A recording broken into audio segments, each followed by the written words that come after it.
Hey, this is Red in Tooth and Claw, our new Star Wars Burning Wheel hack game. We're going to be playing Star Systems, a TTRPG kind of hack of Burning Wheel, Star Wars hack, made by Joel and Greg Young. And I'm really excited. We played a campaign with this game before, and we're going to be kind of jumping forward in time. I think, what was it, like 20 years, I think, from the time of Lords of Hatred, which Chad was a player in. And honestly, Chad is the impetus for this game entirely. He's just like, I think you tweeted at me and you're like, Kayla, we need to play Star Wars again. And I was like, you know what, Chad? We do. And you made it happen. I made it happen. We may not play very often, but we will play. So Red in Tooth and Claw is going to be a game set in the Mandalorian Wars. We're kind of jumping forward 20 years in the timeline here and continuing to follow the Old Republic era, and seeing all the cool, fun things and watching our version of the Star Wars setting start to change and grow as our characters change the setting, right? So I already asked Connor and David and Jared, who are in Lords of Hatred, like, what did your characters do in the last 20 years? Like, what has changed because of your guys' influence? And so this is going to be a lot of fun stuff that we're going to be able to bring up. And we'll get to character introductions in time here. Real quick, so we do have a newbie for the stream. Let's go around and just, like, for the audience and whatnot. Let's just introduce everybody. Just you yourself, not necessarily your character yet. So obviously we have Chad over this way. Anything you'd like to tell us about yourself? I know Caleb from Twitter. Yep. And he's the reason I got into tabletop in the first place. I never played before. It's true. And after 300 persuasion tests later, with Alpheus, we're doing other games. Yes. Yeah. And then we obviously have Alyssa back from Terra Invicta and Terra Nullius fame. Alyssa, you have anything to share? I'm the reason Caleb got his first payout. Well, yeah, sure, yeah. Twitch has paid me a few bucks, and then from Patreon, as well. Yeah, Alyssa and Josh and Emily have given to the Patreon, which is very appreciated. So we obviously have a new face up to my right over here, Olivia. You don't have to share anything in particular about yourself, but wave to the camera, introduce yourself. Hello, I'm Olivia. I'm in the same room as Alyssa. Yeah. I'm excited. To play with Olivia. Alyssa was telling me even before we were talking about doing this game, like, Caleb, the next time we do a Star Wars thing, my friend Olivia wants to do it, right? Like, I would be able to drag her into this. So here we are. I dragged her into D&D. Now it's just escalating so quickly. Yeah, as soon as I messaged about the Star Wars thing, Alyssa's like, Olivia, I'm going to drag Olivia into this. Yeah. And honestly, speaking of dragging people into this, who honestly, I've been able to drag Alyssa and Josh, to my bottom right here, into so many role-playing games, far past the point where it's reasonable. We're doing like 2-3 play-by-posts, and it's just, there's so much. At going some on. point, it turns into we dive in rather than you drag us in. Very, very fair. Very fair. But yeah, I can always count on Alyssa and Josh to come along with any harebrained scheme I have for a new role-playing game campaign. So I'm excited to have Josh back again, playing a character. And mainly because, like, your this time slot is kind of like the one time slot that really works for, like, people in America over here and you, at least for our groups. So yeah, I'm excited. Josh, do you have anything in particular to share? Apart from that, I'm the token Australian. That's who I am. That's pretty much the only reason we drag you along. So yeah, feel there's a term I was looking for, and just completely feel blessed. Yeah, there you go. Feel blessed. Yeah. Feel grateful. Yeah, that's what I was gonna say. Anyway, so we're gonna go ahead and start with an opening crawl here, as of course this is a Star Wars game, and we'll get into it from there. Actually, I'm trying to think. Should we? Well, we obviously have beliefs and instincts and stuff too. What do you guys think? Should we do opening crawl first and then beliefs and instincts, or should we do beliefs and instincts and then opening crawl? Beliefs and instincts first. Yeah, let's do beliefs and That's my instincts because then we can go opening crawl, and then of course you have to pan down with the camera to the planet, right? Like, so gotta start in media res at that point. Cool. Yeah, let's go around with. I guess we could have just done this as we introduce you guys then, but it's fine.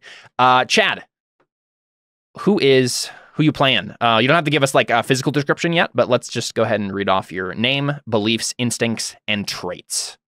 Okay, so can I say his name? Yes. Yep. My character's name is Ryu Kesh, and he believes that the Jedi Order is a force for good in the galaxy, but it must change course. I will persuade another Jedi scientist to recognize the Mandalorian threat so we can work together to combat it. The resources the Jedi Order has at their disposal offer the best chance to find a weakness in the Mandalorian armor. I will hide my true research from any Jedi I do not trust, ensuring it stays secret at all costs. Finding a counter to Mandalorian armor is the key to defeating them. I will protect my research and find a way to escape Taris. My instincts are to always defend the reputation of the Jedi Order despite our disagreements, always tend to the medical needs of those around me, even my enemies, and if I find myself in a bad situation, I will use science to find a solution. Cool. And then your traits. We won't necessarily list these every time, but we are being introduced to the characters. Traits are Cenobitic. I think that's how you say that. Yeah, and I think it just means like being a monk, right? Is that what that means? I don't remember. I know I picked it for a reason. I think you picked it because you had to. Disciplined life. Oh, okay. You live a disciplined, like, ascetic life. Yeah. Bedside manner, blue skin. My character has blue skin. Attuned, sworn to the order, knighthood, empathy, thick skin, Arctic endurance, and charismatic. Yeah. So we added a couple of traits for his alienness there, for being a Pantoran, right? Yes. Yeah. All right. Think of a blue human with like markings on his face. Mm-hmm. All right. Cool. Alyssa, who you playing? Hi, I will be playing Elowyn Starwind, and my beliefs are: a good pilot has connections on every planet. I will make a new ally. The Mandalorians are a threat to the peace of the Republic. We must escape Taris and inform the Jedi Order of the attack. Belief number 3, Geralt has been a loyal companion while here on Taris, but I worry his loyalty will waver when we leave. I will learn where his motivations are. Probably should be, I will learn what his motivations are. Oh, what his, yeah. Because I think originally had that be, I will learn where his loyalties are, and then his motivations are. Yeah, thank you. Mm-hmm. Instincts, always tell the truth, always know where my ship is located, and if I think someone is suspicious, I will trail them. Ooh, that's a fun one. Uh-huh. That's gonna get me into a lot of trouble. I already know it. Traits, superstitious, familiar face, empathy, sworn to the order, attuned, and nimble. Nice. All right, Olivia. Okay, so my character's name is Jinnik, or she goes by Jin Kinloft. And my character's beliefs are that the Jedi Order is starting to lose its way. I want to find a Padawan to correct this. The warlords of Mandalore are a threat to the Republic. I will escape Taris and appeal to the Jedi Order for action. And I'm a better fighter with 2 lightsabers. I will try to acquire a second one. Nice. My instincts are, if someone is in danger, I will protect them, even at my own expense. Always question the Jedi Order and do everything to keep others at a distance. My traits are lonesome and prominent scar, empathy, attuned, sworn to the order, knighthood, fearless, driven, and dispute settler. Oh, do we ever figure out what your driven trait is attached to? No, let's figure that out right now. Yeah, I noticed that earlier and then meant to message you about it and then forgot. So let's just take a look at your skills.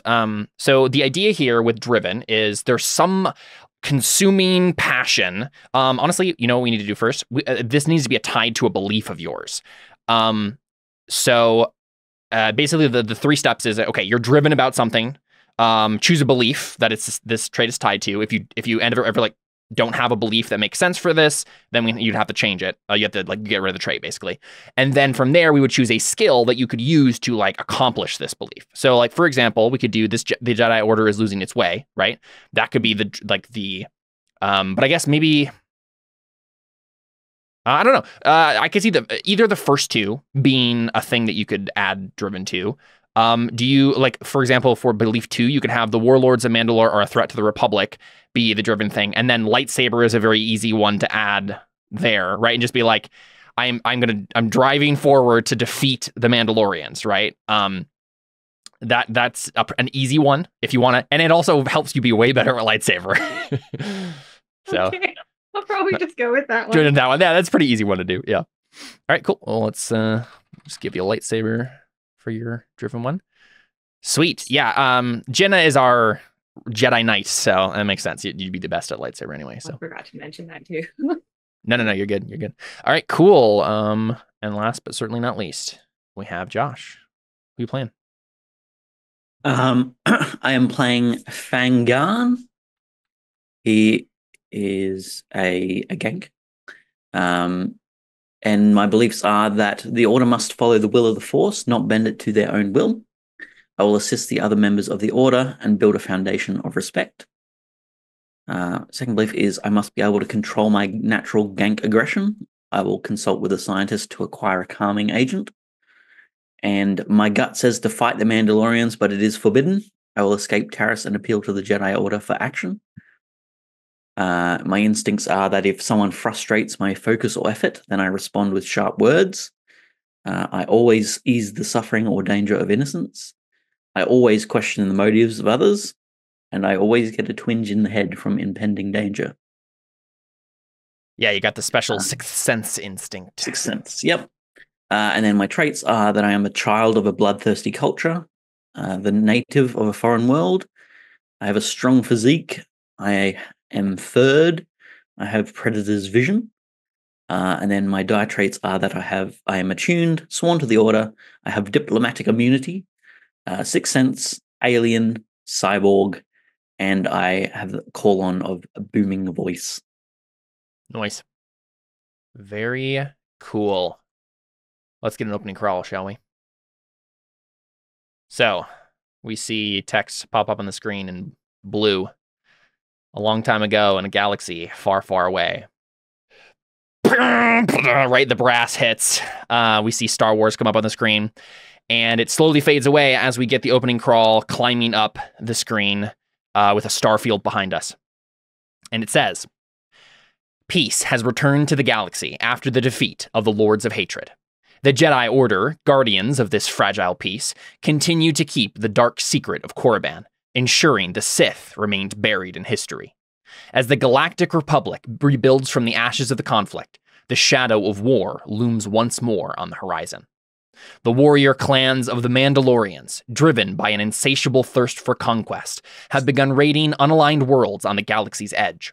Refugees flood into Republic space, and tensions rise as fear of the Mandalorian Neo-Crusaders spreads.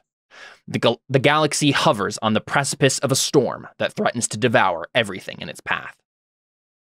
On the city world of Taris, newly accepted into the Republic, political turmoil has forced the Jedi Order to abandon their enclave, leaving Taris vulnerable. The last 4 Jedi wait anxiously for their ship's repairs, hoping to escape before the Mandalorian threat arrives. But time is running out. ... And yeah, we pan down, and I think we see... Usually we see like a ship, right? Like we obviously see the planet of Taris, but typically in these sorts of intros, we see a ship go down to the planet. I can't think of a particular ship that would be important to follow. So I think we see, a few ships kind of coming and going from Taris, but we don't follow any of them particularly. We just kind of get a cut away to the cityscape. And we see a large tower. This is a city planet, but we see what looks to be a very prominent, like, singular tower, not really near any other buildings, right? There's kind of like a wide open space around this, like, kind of tower that reaches into the sky. And we see probably maybe we see an airspeeder. No, I don't want to give you guys another vehicle. That would make this too easy.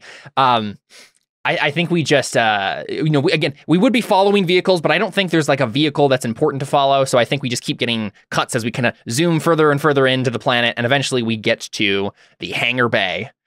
So maybe we just like follow an airspeeder as it flies by the tower, and then we kind of pan into the hangar bay, and we see a ship, kind of beaten up. It's a freighter, right? That's what we gave you, Alyssa. I think so, yeah. Yeah. Would you call it garbage? Maybe. Let's see what is it actually? A light freighter? Oh, did we? I don't think we ever wrote it down on your character sheet. So I guess I can make it whatever I want. Yeah, I think because it's being like rented to me, so I technically don't own it. Yeah. It wasn't part of your resources. Yeah. Yeah, I'm imagining something like episode 1 of Star Wars, where it's like a kind of a big red, big red kind of large ship that is has like these big engines to the side, and we see a young man who seems like he has an expression that far outstrips his actual age. Seems like a very serious young man. And we see this guy, Gerald Tassic, this handsome young man. And I think he is, we just see his legs at first, right? He's like fiddling with something underneath the spaceship. And then he says, Scrap, get over here. And then we see SKR4P, or otherwise known as Scrap, his pit droid, scramble over and say, "Yes, of course, Master. I'm here. What do you need?" And he says, "Give me another hyperspanner. This engine line is not. It's giving me a heart attack." And then he reaches out with a hand, kind of like gesturing, like "Give me the thing." And then Scrap kind of scurries forward. He's a very kind of like frenetic, like kind of jerky sort of droid. And he scrambles forward and gives him a hyperspanner, whatever that looks like. And then kind of he goes back under the ship and starts fiddling with stuff. And we get a pan around the hangar bay, and we see the rest of you doing whatever you would be doing as you wait for the repairs. Now you could, I suppose, not be in the hangar bay, but my assumption was that everyone's kind of waiting around because everything's been loaded onto the ship. You should have taken off probably an hour ago, right? You were expecting to. But then something broke, and then you've just been waiting for him to fix it. I think we pan over and we see Chad first. We see your character, Ryu. Is that how you pronounce it? Yeah, Ryu. Ryu Kesh. Yeah.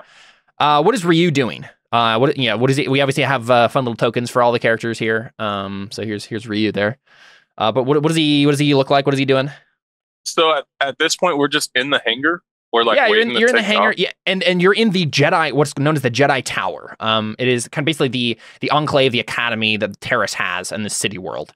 It's been abandoned at this point, right? The entire thing has been like stripped of anything that was valuable and loaded up in ships that have already made it to Coruscant by this point. You guys are the last stragglers for whatever reason, fate or reason, particular purposes, that has left the four of you as the last people to leave.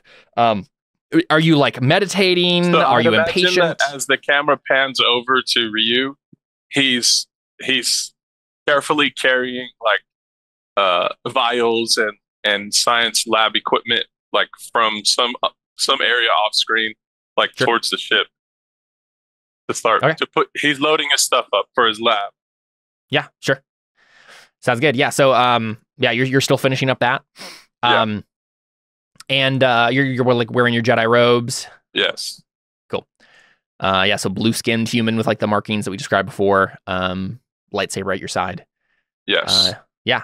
And we just see you carrying it up the ramp. And I think we see Elowen next. What's Elowen doing? I think Elowen is probably in the cockpit trying to try to maybe fix like a couple things in there. Yeah, sure. You know, Yeah, you're working with like, with Geralt. Maybe what we see is like Chad's character kind of we follow him up the ramp, right, and then he moves to another part of the ship, and instead we kind of zoom away from him. We kind of go down the hallway backwards, and then eventually turn around and we see you in the cockpit, of the freighter, fiddling with things, So maybe you hear from below Geralt say, "Okay, try it now." All right, and then she's just like, pull the lever, and we hear right as it like dies again, and then we just hear Geralt just cursing below, right? He's like, "We're never gonna get this ship off the ground." Yeah. So what do we see from Elowen? How does she respond? I think she just like sighs and she's just like, "What are you doing down there?" And she just like starts like going down. Yeah. I'm fixing the ship. And then I think we hear Scrap say to you as you like descend the ramp, Elowen. He says, I'm not entirely sure if that's what he's doing. It looks more like he's beating it with a hammer or a wrench. As like the droid kind of scurries behind you, and I don't know if I described Scrap for the audio listeners, but he's like little golden droid with like glowing eyes, short stature, hobbit size, and he's scurrying around. And then as you go off to like argue with Geralt, I think we either the camera pans around to the hangar again, or we go back inside the ship. Where's Jin? Oh gosh, Jin's probably just outside meditating. Yeah, okay. I had a feeling that one of you would be like on like a crate somewhere meditating. Some empty crate that's being left behind, and we just see Jin sitting cross. Like, are you successfully doing so? Is this you like very easily tuning out the world, and we get to see like you being competent, or is this like your patience is being tried in this moment? Yes, trying really, really hard to meditate. Yeah. So I think, we see Jen, kind of shoulder length, disheveled brown hair, as this token suggests, and then we can't really see as much about her outfit, but I know you had described her Jedi robes to be kind of like sorry, what was it called again? I forget the. Oh, hakama, just a hakama, yeah. Really long, loose pants for sword fighting. Yep, cool. Yeah, so we see that distinctive style of your Jedi robes there. And so we see maybe like crack an eye. You're like, then concentrate harder. And then where's Fang?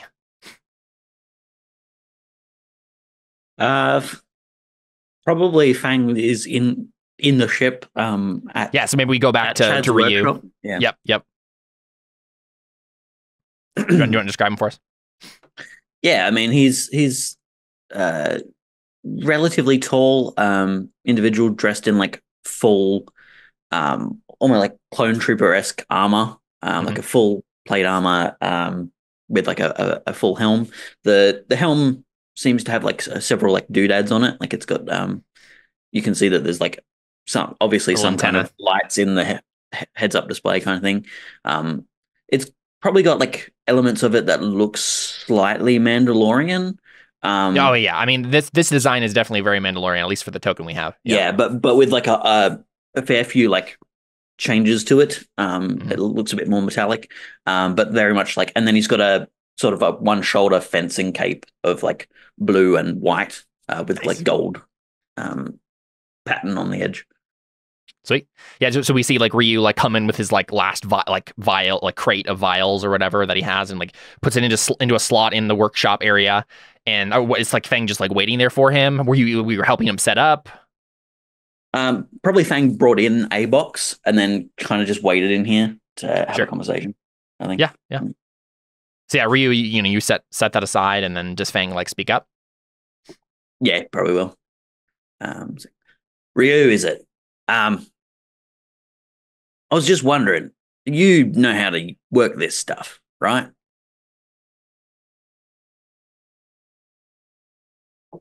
Chad, this is you. I'm so sorry. I was like focusing. I was trying to fix my hood. Repeat what you just said to me. Sorry, I should have waited until you actually finished putting down that stuff. You know how to work these chemicals and stuff, right? Absolutely. That's what I do. What are you looking for? Well, I don't want to get into details, but there's times I could probably do with being a bit calmer. Do you reckon you could fix me up something that could do that? Issues with anger, huh? You know that's unbecoming of a Jedi. I've received several reprimands from the Jedi and the guys that the Jedi don't like. Nobody likes me. As long as you're yeah. Let me see. I might have the chemicals here, and then I start jostling through them, and you hear clinking of glass. And I go, yeah. And I find one. And I mean, that sounds like a roll to me, right? Yeah, I do want to roll. Yeah. I mean, it could be a resources roll, which you're probably going to fail, to like have bought something, but like you also obviously have a workshop. So this would probably be like maybe like a flashback to have put together something like this with the chemicals you have on hand in advance for whatever reason. Okay. Do you know why you would have done so? Yes. I was yes. You inject the Padawans with us? My formal research for the Jedi on paper is researching how to calm some kind of hound animal that I haven't named yet. And that's why I have these chemicals. Okay. Yeah. Working with some sort of I mean, you're like kind of like a Jedi scientist, so that makes sense. You're doing some sort of zoology. Yes. Thing. Yeah. Okay. I think I have biology or something somewhere. I mean, you certainly have like chemists. You have an anatomy. Yeah, there you go. Yeah, that's cool. Yeah, this sounds like a chemist role to me to have made such a thing. Let's go ahead and check skill.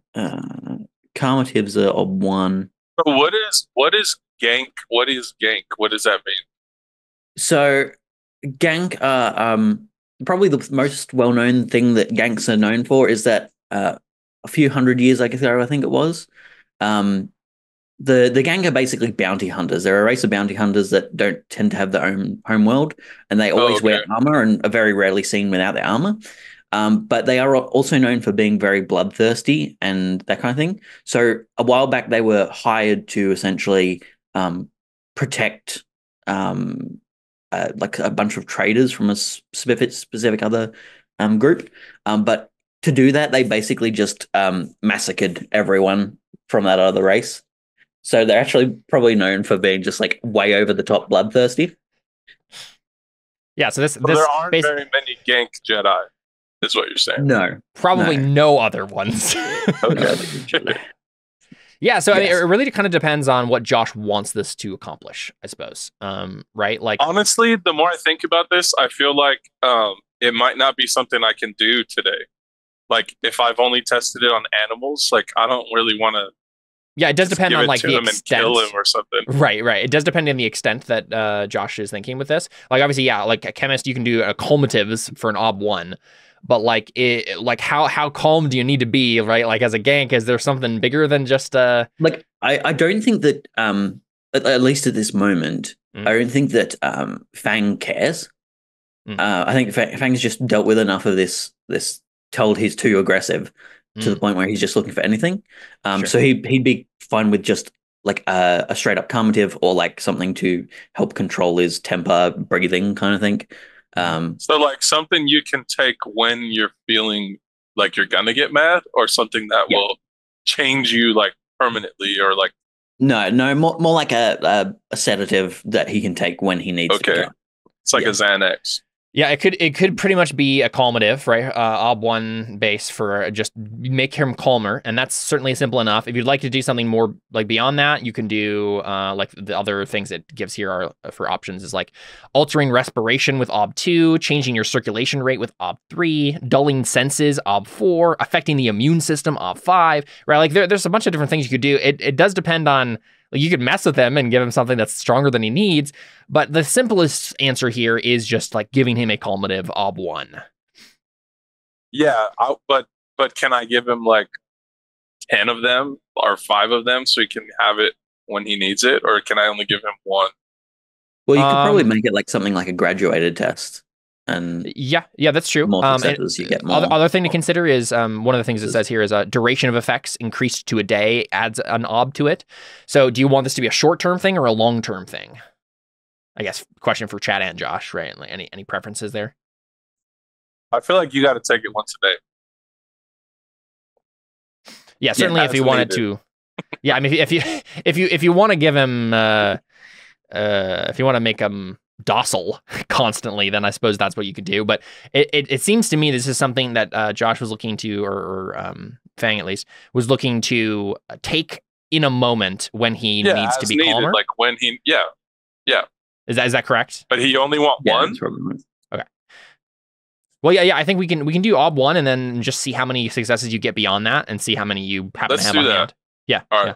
So I'm gonna roll chemist. Yep. And then I guess the question is, what can you do for forks? I can fork in anatomy.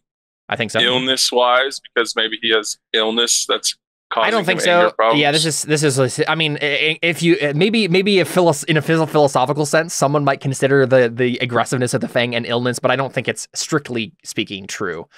I think maybe toxicology. Yeah, anatomy and toxicology. Yeah, I think that makes sense here, at least as a fork. I think that's it. Yeah, so you can take those 2. And then ob 1. Hold on. Martha 0. Face off 1. Nice. Yeah, I mean, that made sense to me. We can just say 4 little vials, right? Like 4 Sweet. uses. Yeah, you get 4 pills. Yep. Mm-hmm. That works for me. Here you go. Yeah, and this is you just having to have it on hand, right? Like you made this just for some other person. Be careful because these are for hounds. I don't know what we should call them. So you're kind of a hound. They're for those Tatooine hounds. People have called the gank somewhat canine in the past. Well, the first time you take one, let me know how it goes. I will do. Happy to help. Cool. Yeah, so here's a question that I want to pose to the group here. I have a question. Yeah. How do I mark that roll? I don't think you needed a routine. Okay, because I have 6. You have a 6 in it. Yep. So okay. no need to mark it. But yes, that's something to keep an eye out for us players. When you make a test, make sure that you don't need to mark it for advancements, because if you miss that, then you won't advance your skills. So sweet. Cool. Yeah. So my question is, obviously, the invasion of Taris is going to start here any second now.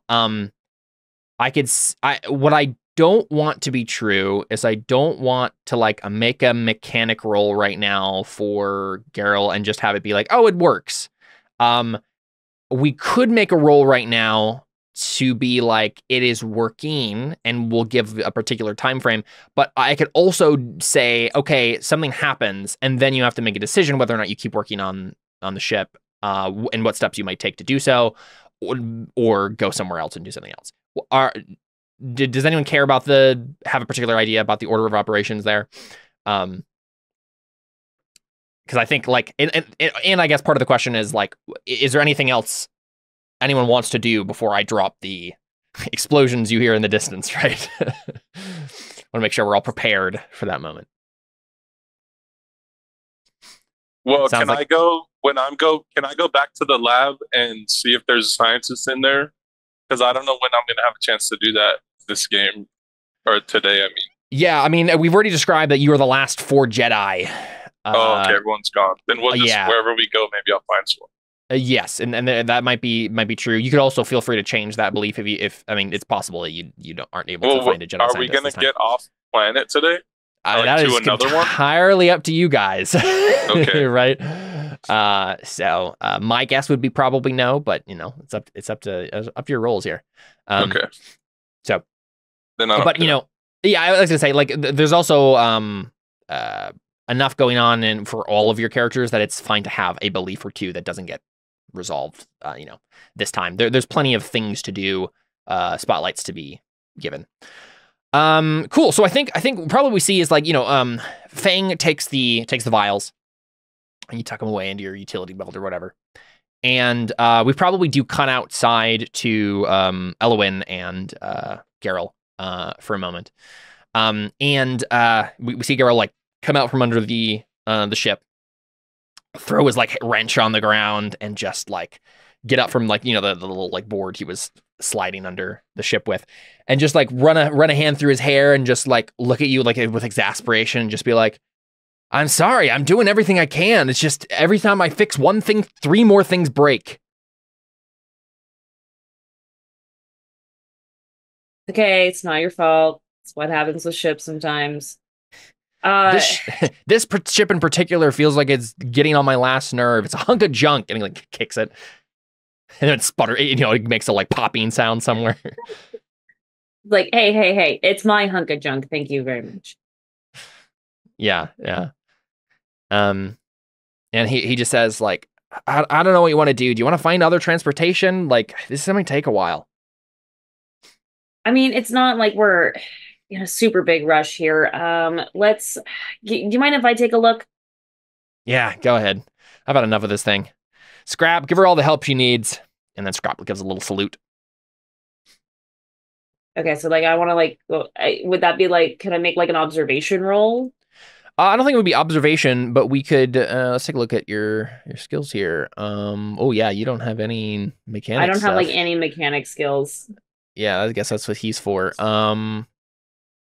Let's see. Because I was thinking I'd be more like helping him, but if he's like done with it, then I'm like. To be honest, I don't really see a skill you could help him with even. Like. Oh really? Yeah, I mean, like you have like you can use technology and stuff, but like there's nothing that's around fixing anything that I see here. I'm trying to think. Then the only thing I can think of is perplexing phenomena wise. I think that's kind of counts, right? Why won't the ship work? Why won't it work? One of the many phenomenons we cannot figure out of the universe. Yeah, I think that's probably our closest bet. That sounds like there's going to be a very difficult role for probably, but it's probably the thing you're doing, right? Phenomenon. It's not even that you're gonna like make it super worse or anything, necessarily. Let's take a look here. Wises. Yeah, I'm thinking this is Ob 4. Oh, Uncommon God, knowledge. 3 in this. Yeah, I mean, do you have any forks maybe? See anything? Wonders of the Galaxy wise. I don't think so. Streetwise. No. Criminal operations wise. Interstellar outpost wise. No. I don't think so. Well, okay, so if I don't have any skills, then like maybe what I would just tell him is like, listen, let's just take a break. We'll come back to this in a minute, right? Because like if I genuinely don't have any skills, then she wouldn't have offered to look at it then. Yeah, that's fair. Right. So well, to be fair, yeah. One thought is that we could have it be like you say this and then you have Scrap look at it and help him. Okay. Scrap is here's a repair droid. Okay, yeah. Be like, that's kind of fun. You take a break. Let Scrap look at it. Be my guest. Yeah. And I think you can help him with perplexing phenomena wise. That's kind of a fun help there. Yeah.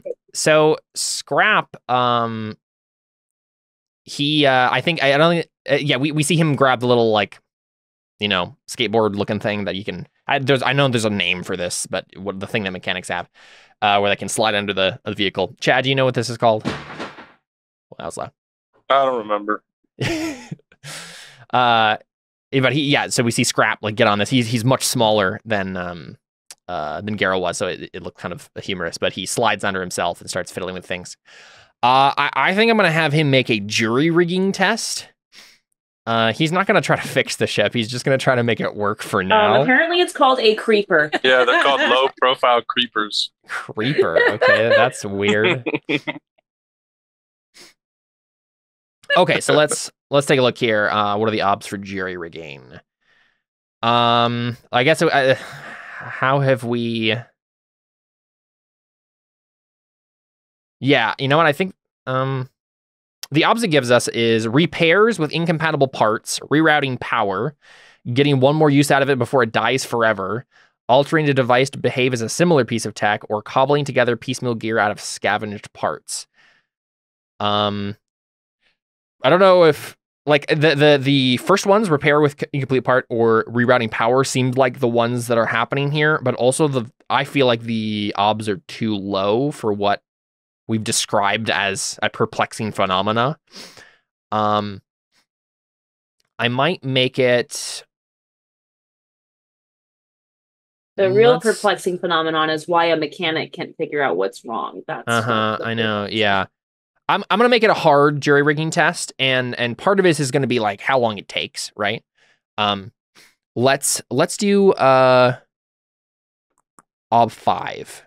So it's gonna be difficult. And even failure here is just gonna mean it takes a little way longer than you want it to, probably, right? So let's do that. He has 3 forks he can work with: mechanic, circuitry, and busted wise. And then you're helping with perplexing phenomena wise. Is anyone else helping with this role? I don't know if Olivia's character has any. Has her patience worn thin? Does she come over and say like, "Give me the spat," and like hyperspat or whatever?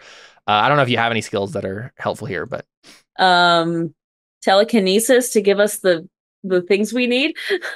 Nah, I don't think that's significant enough help. Just kidding. No, yeah, I don't think there's anything here. I don't think so. Yeah. Okay, just I was just curious. We're learning about these characters, and we don't have a wise young Jawa to call lightsabers welding sticks. So. Exactly. And this, this isn't moving around giant parts like it was in Lords of Hatred, where they use telekinesis. This is fiddling with mechanical bits. Okay, so I'll give him the help from you, and we'll go ahead and roll the test. Jury rigging. Hey! Wow. Nice. Yeah, so I think what we get is Scrap says, well, here's your problem. You have this, there's something jamming the whatever technical jargon here, right? And he says, don't worry. It'll just be a couple of minutes and I'll get it sorted out. What would you do without me, Garrel?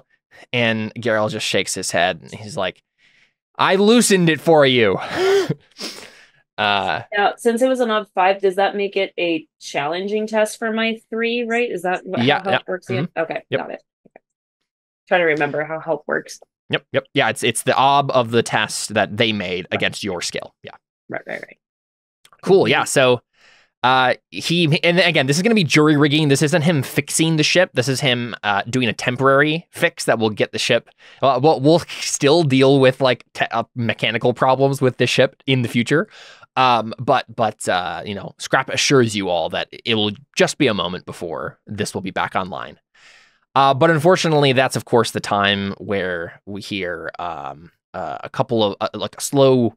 I honestly think what we get is like a quick shot of maybe we get a wipe, classic Star Wars wipe across the screen, right? Yeah, and then we see, which I hate as a transition, but that's what they choose to do with their lives. And we get a shot of we're suddenly in orbit, and we see a Republic cruiser, a Republic frigate, in orbit around Taris. And we see a man. He is a little bit. He's middle-aged. He has kind of deep creases, as if he always furrows his brow. He is starting to bald. He has kind of like starting to gray brownish hair. And he is wearing a Republic officer's uniform. So I can give you a quick description. He is so the colors are like red and orange. He has a red and black cap on, kind of like textile. Like it's more like a uniform than armor. But it's like textile armor armor according to the rules. And he is standing on the bridge, and we have like all the technicians and stuff like fiddling with computers and making sure the ship is running. And we see him standing on the bridge, looking out through the viewport on the planet, and an officer comes up to him and basically says, Admiral Kareth, we picked up a distress signal from a neighboring system. It looks like the Mandalorians have struck again. And Kareth crosses his arms and he says, and let me actually check the map real quick, because I'm curious what. Let's say it's Bandamir. He says, "What system is it?" And the Bandamir system, sir. And he says, "The Republic doesn't have any interest in the Bandamir system. We'll let the Mandalorians have their fun for now. We'll keep the line here. I don't think, even with the Jedi leaving, I don't think they'll be foolish enough to try to break our blockade." And the officer seems to grow slightly hesitant or nervous about that, and he gets the courage to like contradict him, right? Contradict at the admiral, and he basically says, "Sir, I don't mean to be forward, but the blockade has been growing thinner and thinner by the week. Do you really think that we have the numbers to hold back the Mandalorians should they decide to invade?" And Kareth says, "Well, see, that's the trick. I don't believe the Mandalorians know how thin our line is. If our deception if the transmissions we've been sending out to them have worked, then they think that we have far more ships in this area than we actually do. We'll have to hope that holds for now until we can get reinforcements. Let's not be pessimistic here, officer. The Republic knows what it's doing." And the officer salutes and heads off somewhere. And we see Kareth seem to think about something, and he kind of snaps a finger, and a technician gets the attention of a technician who's at a terminal nearby, and he says, "Remind me again, what was the Bandamir system? What's in the Bandamir system?" And I think the technician basically says something along the lines of, "Honestly, nothing. I don't believe," and this is probably like a navigator he's talking to. "I don't think there's actually anything of importance, really, sir. It's kind of a baffling move to attack Bandamir at a time like this. They've ignored it. It's very near Mandalorian space, but they've ignored it so far." And Kareth seems to think for a moment, and then his eyes grow wide, and he says, "I think they're trying to bait us. Maybe a deception of some sort." And then he gives the signal to like move some of the ships or like prepare them for a particular formation. And it's at that moment he kind of gets whatever that formation or like preparation is in place just in time. And he starts to say something like, "If they do attack, it'll be," and then we see a bunch of Mandalorian ships come out of hyperspace, and just all chaos breaks loose, right? Just like starfighters coming out, and Kareth like swears under his breath and just says, "Now," right, to finish his sentence. And suddenly we get a cut back to you guys, and we start hearing a thump in the distance, and like the tower shakes slightly. Some dust falls from the ceiling. What do you guys do?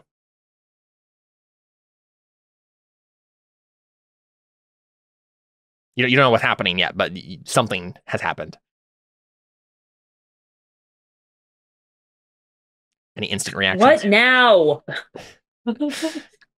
Yeah. Maybe you're like helping scrap underneath the ship, and you think like, yeah, something like maybe Geralt's like knocking over a crate because he's angry or something, right? And maybe you pull yourself out to check, and Geralt is looking out the hangar bay. And Josh and Chad, your characters were still on the ship. You can come out now if you'd like. But I think for now we just see Geralt like frowning. And then a nearby like skyscraper, maybe like a few city blocks equivalent away, just gets hit by some sort of bombardment and like starts to like crumble in on itself. You know what it actually is? I don't think it's bombardment. We see a frigate. Or you know what? Let's go even smaller. It's a starfighter. It's a Republic starfighter. Some proto X-wing looking thing, right, from way long ago in the old Republic. Just like careens into, like it fell out of orbit and then like just smashed into this skyscraper. And Garrel, like he tenses and like turns and he says, "All right, everyone, something's happening." And I don't know if Olivia at that point, if Jin breaks her meditation. Yeah, what do you guys do? Still unclear what's happening, but like explosions, ships falling from the sky. We've got a bad feeling about this. Yeah. Yeah, we see you on the ramp. And I think you most of you are just like watching, right? And then we see Feng say this, and I think that's probably the point where like a transmission starts playing the Jedi Tower. The old systems that would this tower is synced up with the like emergency alert system of the city, right? And suddenly you hear on a comms, like a holo call or something, basically like, Taris is under attack. Mandalorians are in orbit. Please exit to your nearest shelter immediately. Right, alarms start blaring. Well, this is going to complicate things. Scraps just says, I've almost got it. Just give me a moment. Does anyone not have a comm link? We need to be able to keep in touch. I don't have a comm link. I don't think I have one either. And I'm sick of this Mandalorian scum.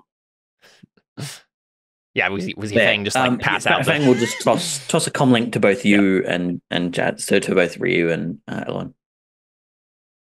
There you go. I don't need them. Yeah, so are you guys just waiting tensely while like? I think my initial instinct is like, let's make sure like all the civilians get inside, and then we'll jet out. Well, yeah. So some of the thing is, like the tower you're in right now is abandoned except for you guys. Right. The closest civilian buildings are like I'm imagining the Jedi Tower is not necessarily near another skyscraper. It's kind of like in an open space, kind of like to make it look more majestic and cool, right? So there aren't like actual nearby buildings that you could easily get to. You'd have to cross a bit of a distance across the cityscape. And like, I guess in theory, there could be an airspeeder. Like we could probably roll to like have an airspeeder there that you guys could grab and go and check on people. But it is like that would be like a whole thing, right? Yeah, no, I mean, if he says he's almost done, then maybe we just like, then maybe it's just fortified, like defense in case some people come in here. Yeah. Okay. Yeah. Too far to get to people. Yeah. Yeah, the Jedi are just like watching helplessly as like you still saw like a starfighter like crash into a building, like people died, but yeah, you're probably just standing there like, what can we do? Like, yikes. Yeah. Does anybody want to try something? But yeah. Otherwise, yeah, I don't know. Yep. Just want to make sure you guys aren't gonna jump into action in any particular way. Before I keep describing. When we talk about it, like someone would probably say, "Should we do something?" And then I don't know, talk about it. We probably won't. We can't. What can we do? Yeah, I feel like my character would want to, but just like her against ships would not end very well. Yeah. Well, I think we just wish we get could, out but it's a bit hard to deflect a ship or the like. Yeah. I wonder if like, is there, I mean, obviously this is the Jedi Tower, so I'm assuming there's no like guns or defenses around here and it's been all cleared out. So there's nothing we could do. We couldn't try to like shoot down some ships or anything. No, not really. Yeah, exactly. Like the whole tower has been really cleared out for sure. Can we try to like call someone, like call the Mhm. Republic or something to help us, to help Taris? Yeah, that's certainly a thing you do. They're probably busy right now, but We're Busy doing at- what? They're just busy with defending voicemail. Taris. It's fault. Oh no! Oh well, so the Republic's here. Just the Yeah, Jedi have left. Yeah, I described there are like Oh. frigates in orbit. Yeah, My bad. it's just not going very well for them because as I described, Okay. basically Yeah, they my have bad. no, you're good. They have thinner they have less troops than they probably should have. Yeah. Yeah, we I need mean, to get out of here. yeah. So you guys are just kind of like waiting around tensely, like, all right, keep going, Scrap, right? Like, and probably at that point, Geralt like runs over and like, what can I help with, right? Like, and they're trying to figure that out. But I think it's at that point, you know, like it's taking longer than you even Scrap was saying, right? Like minutes turn into tens of minutes, and you're still waiting. And outside, things are just getting crazier and crazier. And again, like there's a space battle happening above, so it's not like they've invaded the planet yet. But like there's debris falling, like the city is in chaos. I think if you're looking out of the hangar bay doors, like you know, like the kind of the open doorway down into the cityscape, you see like the city was already kind of like on a knife's edge of rioting because of like there was like a whole there was like some political scandal that happened that led the Jedi to leave Taris in the first place that you guys are at the tail end of. That Taris has just kind of been in like a weird political place, and so you look down and like there's obviously some like rioting going on where like people are just decided like, okay, the straw that broke the camel's back, we're just gonna like take matters into our own hands. If the Mandalorians are showing up, we're gonna grab what we can and leave, right? Like the city has kind of devolved a little bit, but yeah, you kind of just watch helplessly for a while until something else falls out of orbit. A giant frigate, right? Not just a starfighter, but like you see, and you can see this clearly starting to descend. It's big enough and slow enough that like you can see it far before it becomes it like hits anything. It looks dangerously close to you guys as it's starting to descend from the sky. Any preparations you would like to take?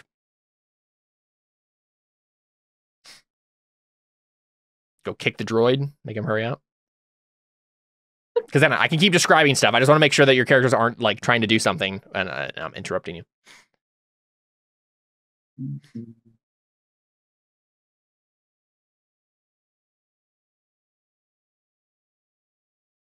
Yeah, so I think we see the frigate just like in the open space between you guys and the other buildings. We just see it and like flame and like shrapnel and debris just like flies up from, and it's honestly it's a bunch of people you saw below, a bunch of people rioting, and like this ship just crashed on them, right? Like things are getting really bad really fast.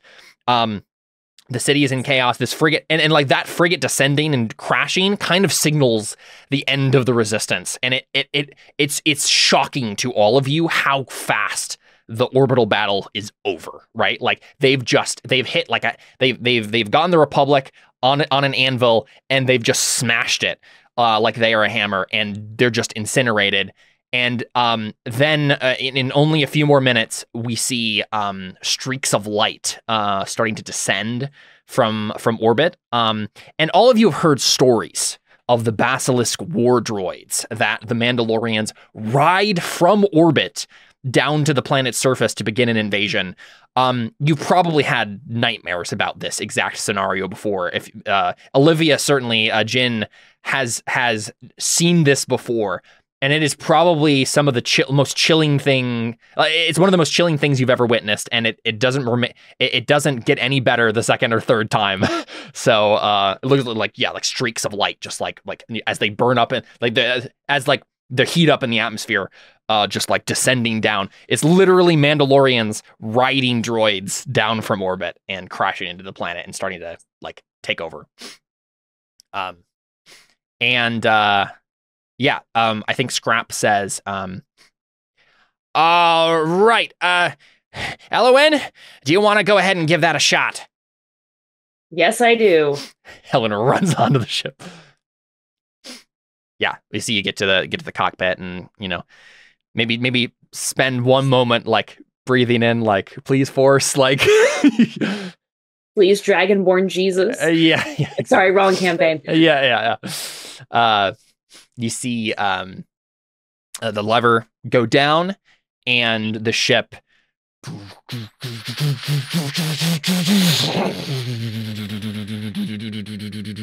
and the engine has started, and Geralt just like shouts out and claps, and she's like, yes.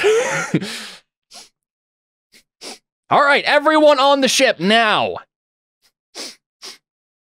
But you guys don't really get a moment to like we see you guys like begin to like take the first step, and that is when we see a Basilisk war droid that was descending in your peripheral vision. Like we see like the shot in the shot behind the three of you who are still out here, 4+ Geralt, 5+ Scrap.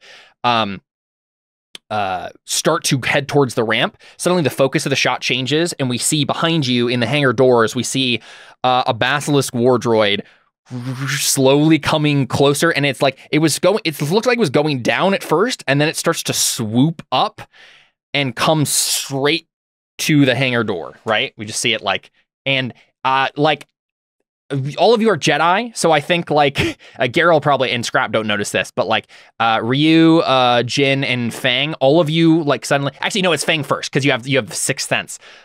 Fang is the one who like stops and doesn't go up the ramp, and then just slowly like turns around, and you see like this crazy Mandalorian riding in the hangar door on a Basilisk war droid.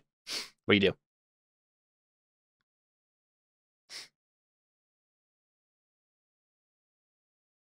Guys, we may need to deal with this guy first. I don't fancy trying to fly away with this kind of bombardment. I mean, to be fair, by the time you finish saying that, he's crashed into the into the bay and starts the droid starts skidding across the hangar bay. Do we see the lightsabers ignite?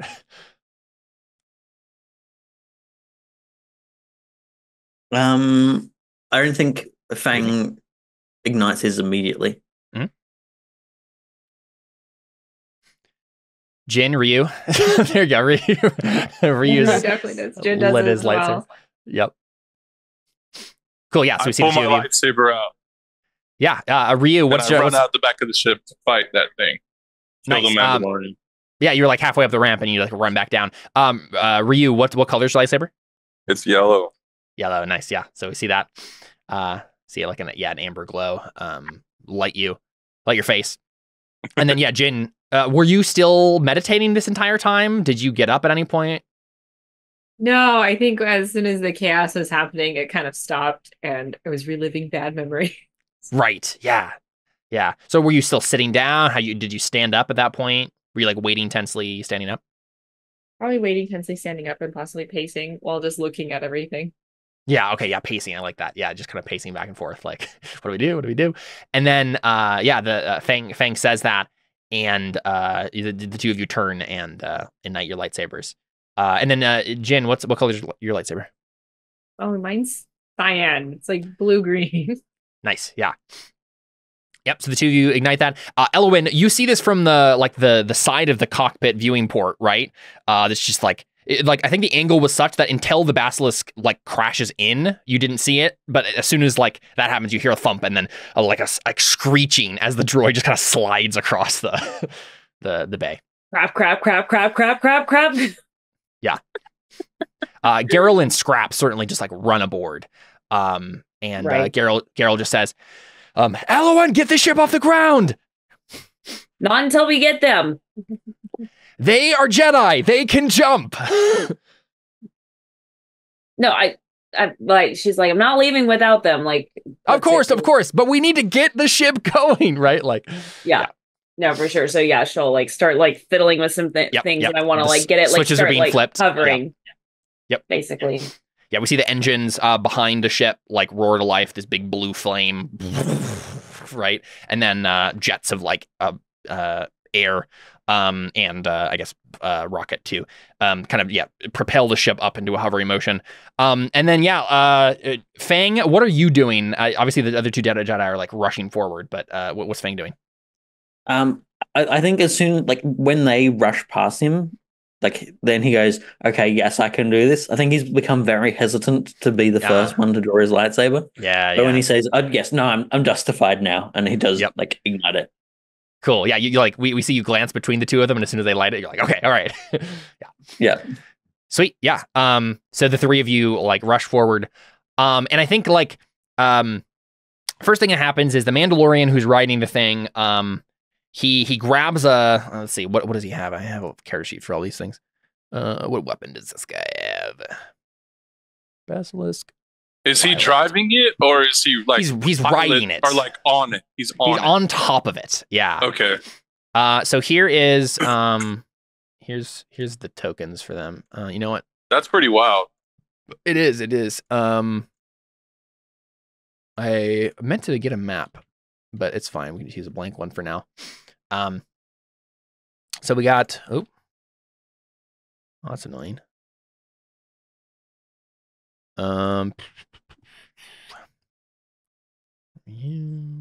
Nope, check.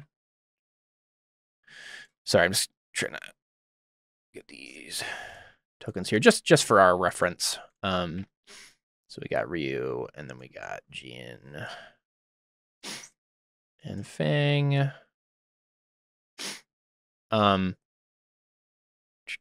The Basilisk War Droid is over here, and I think it's like about this big. And then we got pilot guy riding atop. So say again. Are we meant to be seeing a map or something? Oh, sorry, I didn't see anything. Didn't drag you to it. I forget how Roll20 works sometimes. There you go. Our tokens. We have tokens. Mm-hmm. And like Burning Wheel doesn't care as much about like how many feet you are away from something or anything specific like that, but it's nice to have a visual to like where people are in reference to things. So the pilot as the oh, I see. Okay, that's cool. Yeah, so it looks like the pilot has like a big rifle. And he as the droid kind of like skids on slightly uncontrollably across the floor, it looks like he's trying to bring his rifle up to bear, but like he's also trying to keep in the saddle at the same time. And as the droid spins around, we see it fire off. I think it fires off. I think it fires off some blaster shots from like the cannons that it has mounted. But I don't think it's still in this wild, uncontrolled kind of like spin slide thing. And so we see it. It shoots, hits above in the ceiling above the ship. And we see like some piece of the ceiling start to bend and warp as it like gets blasted, and there's a big hole in it, and like it hasn't fallen yet, but it is precariously kind of hanging right above the ship. So if you don't move the ship fast enough, or if you go up too far, you're gonna hit that, and maybe it's gonna fall down. I don't know if Elowen is aware of that yet, but the war droid tries to shoot you guys, fails, and then as it kind of gets hold of itself and the droid kind of gets its feet under it and kind of skids to a stop, what are the three of you Jedi doing? What are you attempting to do? Are you meeting it? Are you trying to jump behind it? You got a lot of fun things that Jedi can do. So you throw your lightsaber. And yeah, no particular initiative either. It's, just whatever, whoever would be acting, whatever makes sense.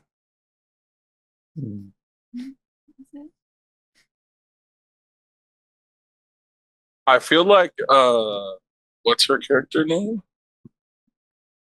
Olivia's character would be doing something first. Yeah, that makes sense. She's like the fighter one. And I think you were the closest too. Like Fang noticed in time, but he like hesitated. So I think it makes sense that Jin would do something first. Wow. What are you thinking? I guess it depends on how big it is. I kind of want to do. It's very big. Okay. Yeah, I mean it's like 3 times your size. Do we assume that a lightsaber can harm it? Yeah, I mean, they're not plated with Beskar or anything, right? It's Okay. not like they have cortosis or anything like that. It is a metal, you know. Does the thing have joints? Yeah, it like has feet, right? It's like something you would actually ride, right? It looks like a kind of beast. I'm gonna go for its legs and try and lop them off. Sure, yeah. Try to. I don't know. I think you're gonna have to go for one first because they're big enough that you can't like your range of motion is not gonna be able to get both of them, but you can certainly try to cut off one of them. Yeah. Yeah. Let's have you make a lightsaber test. Let me see what they would be rolling in response here, or if anything. Yeah. So to roll a lightsaber test, we're gonna click there. Okay. Any forks? Well, yeah. Let's wait for 1 second because I'm trying to figure out what they're actually doing in response, and that will probably help us get context for what's happening here. I guess it could be just trying to attack you. Yeah. I think it's just going to respond with an attack. So the idea is like who gets a hit in. So let's because it sees you. It's trying to skid to a stop. I feel like it's spinning wildly enough that like it's not easy for you to get a lightsaber hit on its leg until it's almost stopped. And so you don't want to get too close as it's spinning out of control too, because you don't want to get hit. So the way this works is like it's bringing up its big. And it has like claws almost, it looks like, right? It's bringing up its claw to kind of bear down on you as it brings itself to a stop. And so you're trying to, like get in low and like cut off one of its legs, break its balance before it can get an attack on you. So I think I will go ahead and just roll its attack first, and that will give us our base obstacle. Against a. You know what? I'm not going to pull any punches here. When I built this thing, it has a gratiated attack, and I think I'm gonna keep that. I changed it for this, but it's just an attack. It's not like the skill is gratiated, not the it's not going to do great damage to you necessarily. And what that means, Livia, is basically it's very good at. It's literally like a big droid. It's made for fighting ships and big droids, not for human combat. So this is very dangerous. I'll go and roll again. Whoa.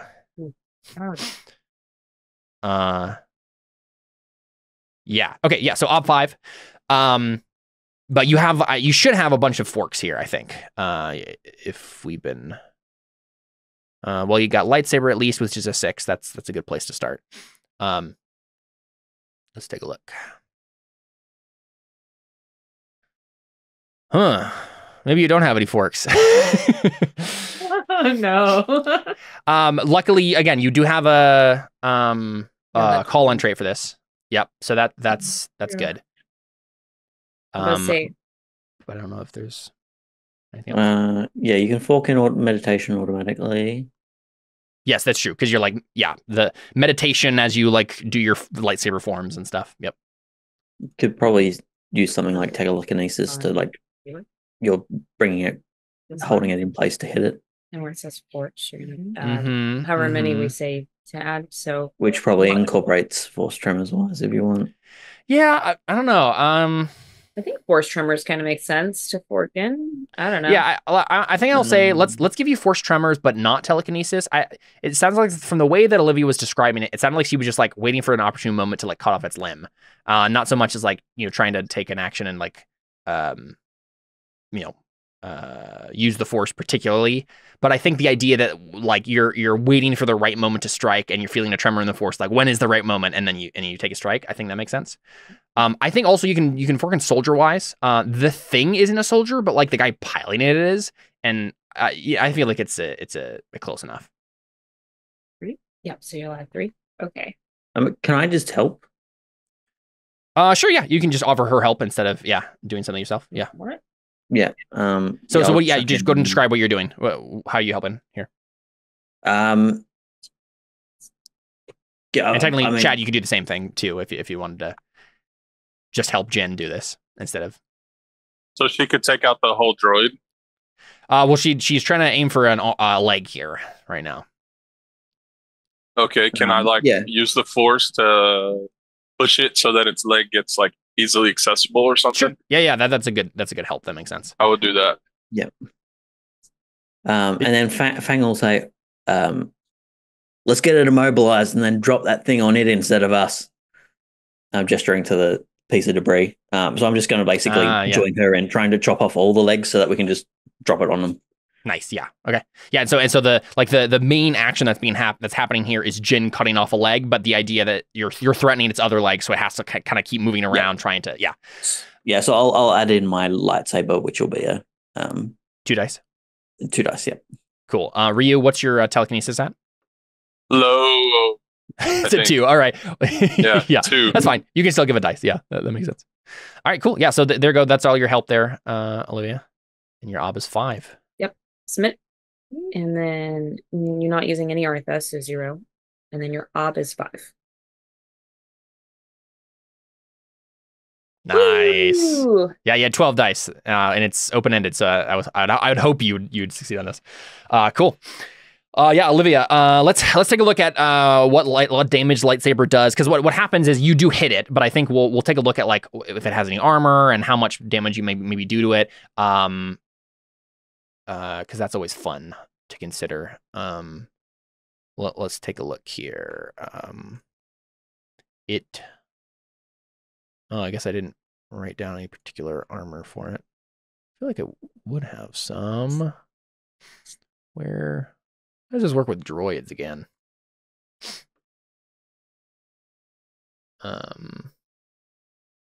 Oops. Yeah, I need to look this up later. But for now, I will just say it's probably whatever the like composite armor is.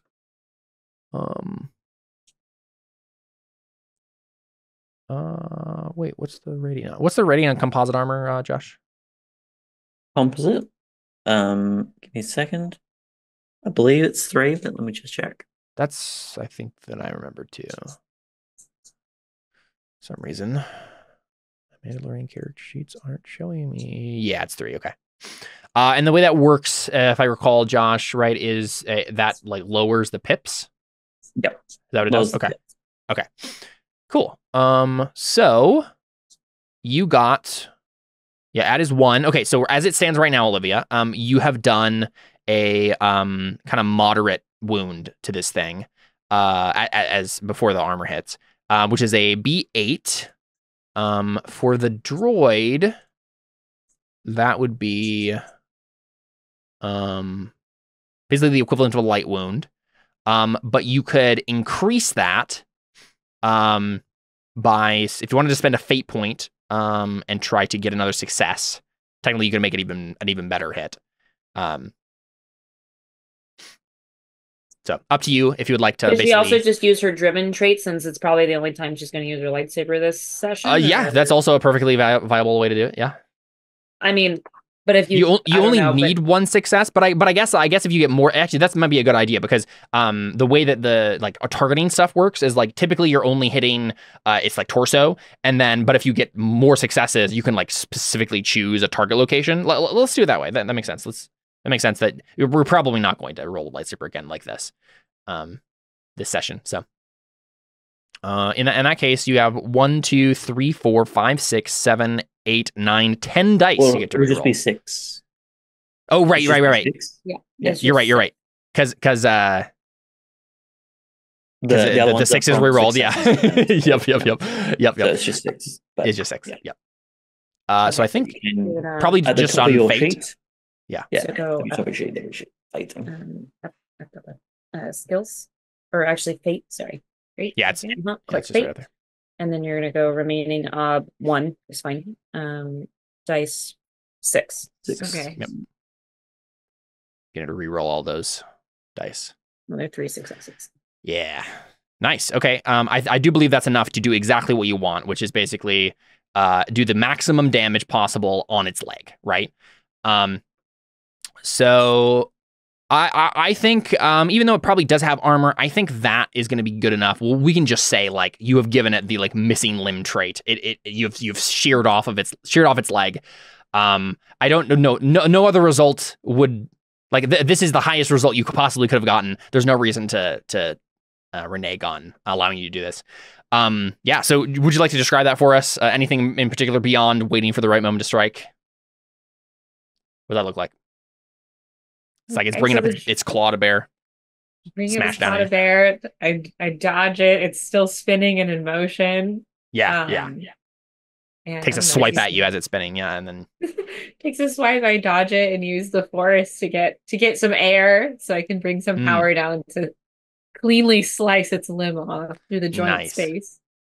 Yeah, we see this like extra burst of movement from you. Powered by the force as you just like like shear its leg. And like the motion of the droid carries the leg very precariously. It starts to spin itself and maybe like go off into the side of the hangar bay and just smash against the wall, right? And crumple and the droid kind of like has managed to get itself sort of stopped. But it is definitely like wobbling and like, whoa, like trying to like you can see the like piece of its joint, like the whatever's left over of its joint there, like spin uselessly as it's where it thinks its arm is, tries to like get purchase on the hangar bay floor. And then let's actually cut over to Elowin. So what's your plan here? You're driving the ship, obviously. So what does this look like? Okay, can you put me like where am I in relation in to reference? them? Am I, like, over you're like over to the left. Oh, like right behind them. I would say somewhere like maybe you're right here. Okay. Let's put you a little bit over. Yeah, it's probably right there. And then where's the exit? Like where's like the hangar bay exit? It's behind the basilisk. It's this way. Of course it is. Yeah, it's like a long. I'm imagining like a long corridor of a hangar bay, right? Like going out. Going this way. Yeah.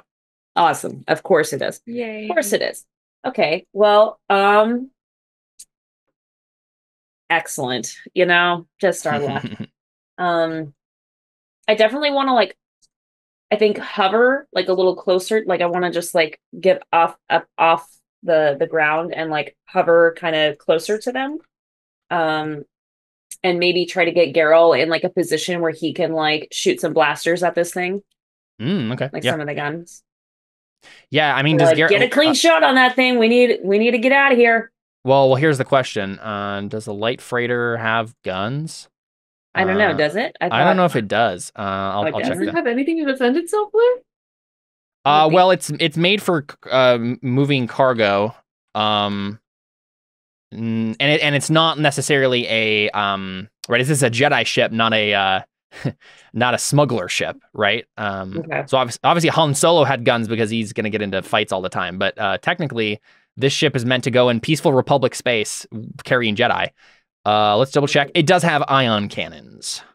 So not like blasters, but it does have it has an ion cannon that it could use to. I mean that's fine. Like he can. Yeah, it can blast the droid. Yeah. Cool. So basically, your intent is to get the ship in position where the guns can train on the basilisk. Yeah, and then get close enough to them where they could just like hop on. Yeah. Okay. Cool. This is going to be slightly more difficult than it was before because than it would have been without the like debris hanging above you. Let's do you want to real quick make a scopes test for me first? Sure. Like to know that it's there, right? Because that'll determine like as you turn the scanners on and like the ship powers up, whether or not you notice the warning light that says like incoming collision. Yeah, exactly. Okay. Yeah. I'll find that skill and we'll figure out what the ob is. I know I have scopes. I'm just trying to think I'm trying to look and see if there's anything I could fork into that.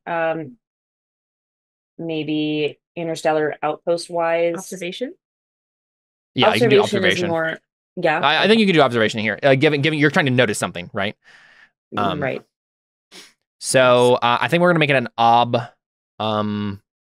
3. Okay.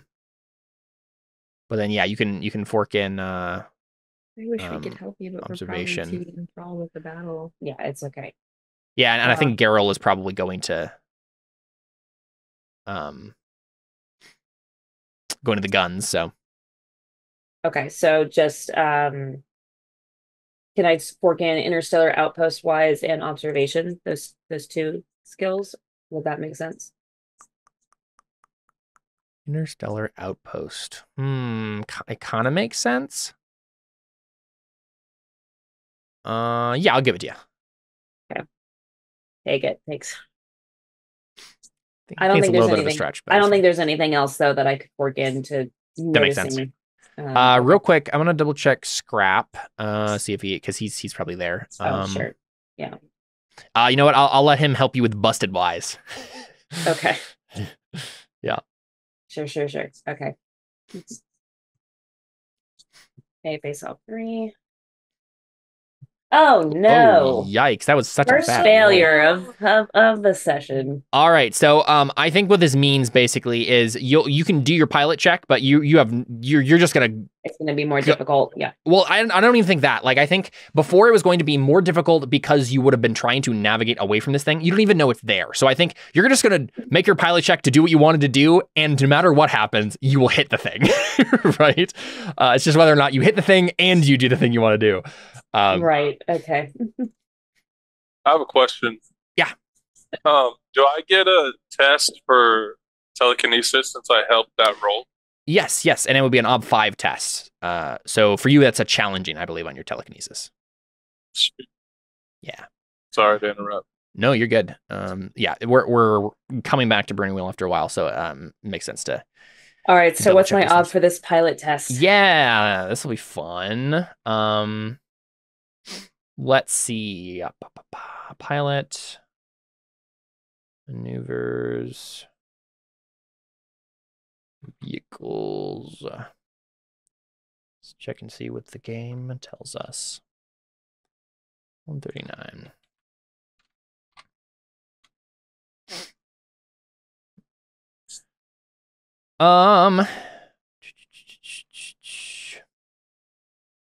Yeah, this is like a particular maneuver you're doing. You're not like traveling a long distance. Pilot.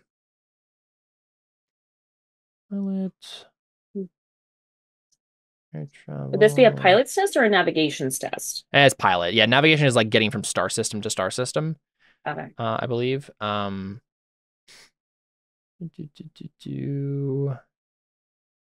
it's just not giving me a whole lot of direction here, so I think I just have to make something up. Let's do Ob 3. Ob 3. All right. Ob 3s have been my friend today. Yeah, so Ob 3 to do what you want to do. No matter what you do, you'll hit the thing. Yeah, hit it. Yeah. Okay. Yeah. Cool. Anything that you see, Caleb, that I could fork in? I don't know. Navigation. Yeah, for pilot, you could do,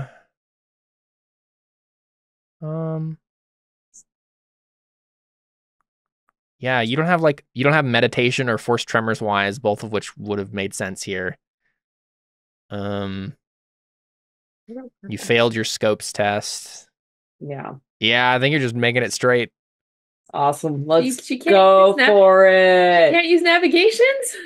Now, because navigation is like a bigger thing, I believe. It's like navigating. I've from got a call and trait for pilot, so we'll see, but I probably want to save that for the actual pilot test I'm gonna have to make to get out of yeah, exactly. So all right, here we go. Face Ob 3. Hey, that was man, those two rolls should have been switched. But cool. Yeah. So Elowen, you're like, I got this. You're very confident, right? You grab the whatever, the Get out of here. joystick, whatever you use to pilot a spaceship. The video game controller. Yeah, exactly. The Nintendo controller. You the ship, like you have perfect control over the ship, right? Like if you knew everything around you, it would be such a smooth little like just going up just a little bit, very, very easily kind of swinging the ship around. And then you imagine it in your mind, right? Like Geralt getting on the guns and just like blasting this thing as it perfectly spins. But instead, the ship goes up and you hear a ripping sound, right? As the top of the ship just because you do that perfect graceful arc. But instead, what we see from the outside is like this hanging like piece of ceiling. It gets caught on the hull of the ship and just tears like a long tear down the front of the top of it.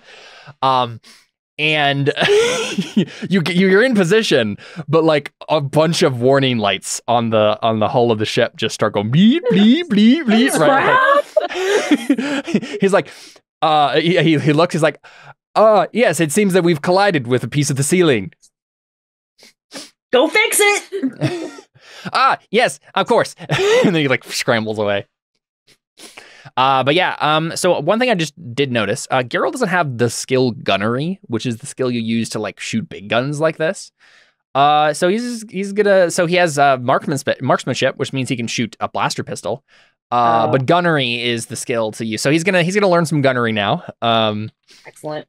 Which, there's no reason he would know how to do this. He's been a hired gun on Taris. So let's go ahead and roll that. Okay, let's see. Gunnery. I believe this should be similar to marksmanship, though. Oh, perception and fort. That's pretty funny. Well, actually, wait a second. The description here is slightly odd. Let me double check marksmanship.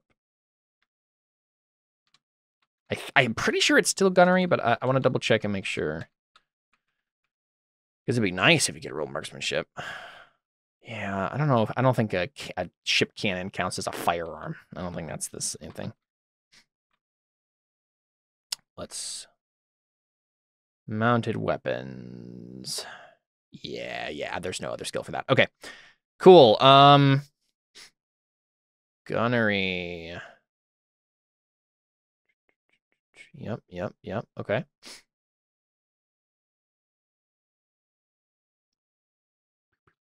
Where is the skill? Pass by it. Okay. Fine range cover. Yep. I think the idea here is let's see, he's shooting across not a super long distance. There's not a whole lot of obstacles in his way, but I think the distraction of the ripped ship has like thrown off the aim somewhat. So let's you know what? We'll stick with our good old Ob 3. We'll go from there. Which is really an Ob 6. Yes, that's true. Yep. That's what it is. Okay, cool. Here we go. Can he? Well, would he like? Yeah, never mind.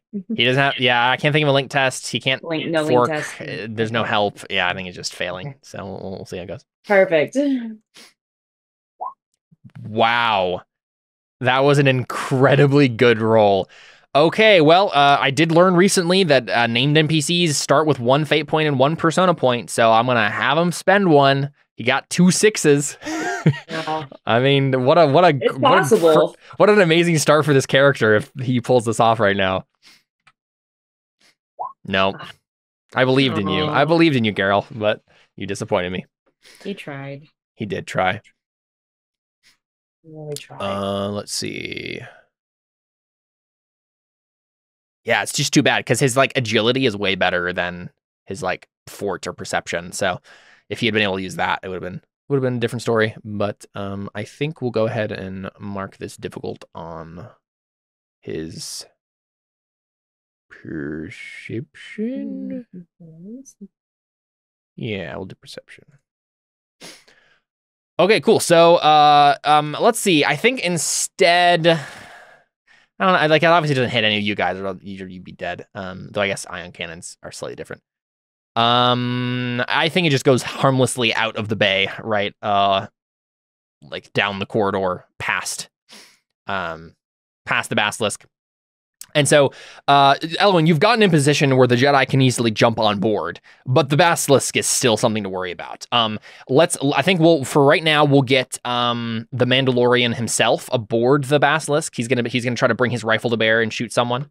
So we'll handle that next here. Let's see. The pilot is gonna go ahead and he'll probably take a shot at Jin, since she's the one who caused the most damage here.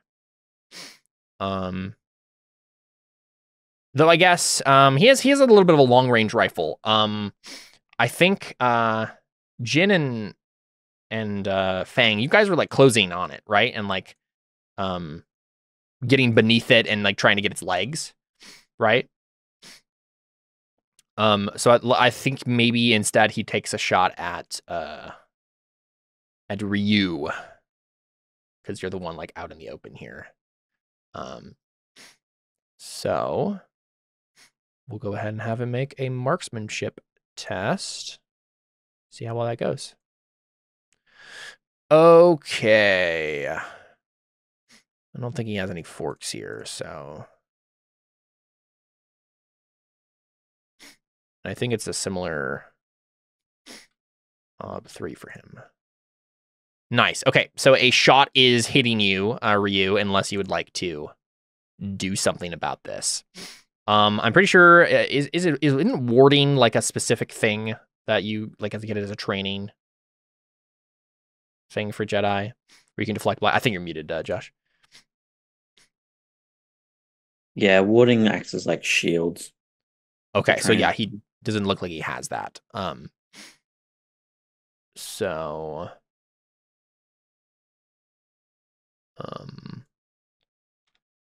double checking how this works. Cause do you have armor? For you? Nope.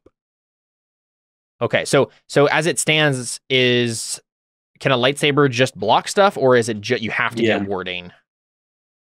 No, lightsabers you can test it against the attack. Test it against it. Okay, perfect. Then I shouldn't have rolled that, or shouldn't have set the ob there. Yeah, lightsaber tests may directly oppose marksmanship, gunnery, and throwing without suffering any inherent disadvantages. Perfect. I was wondering that. I was like, I really hope that's the case. Otherwise, Chad just got shot with a rifle. Cool. So instead, that 3, Chad, is what you'll roll against with your lightsaber. The Mandalorian is studying his rifle and taking a shot at you. Why is he shooting at me? Because you're the one not directly below the droid he's riding on. Okay. But yeah, lightsaber ob 3. I'm gonna fork in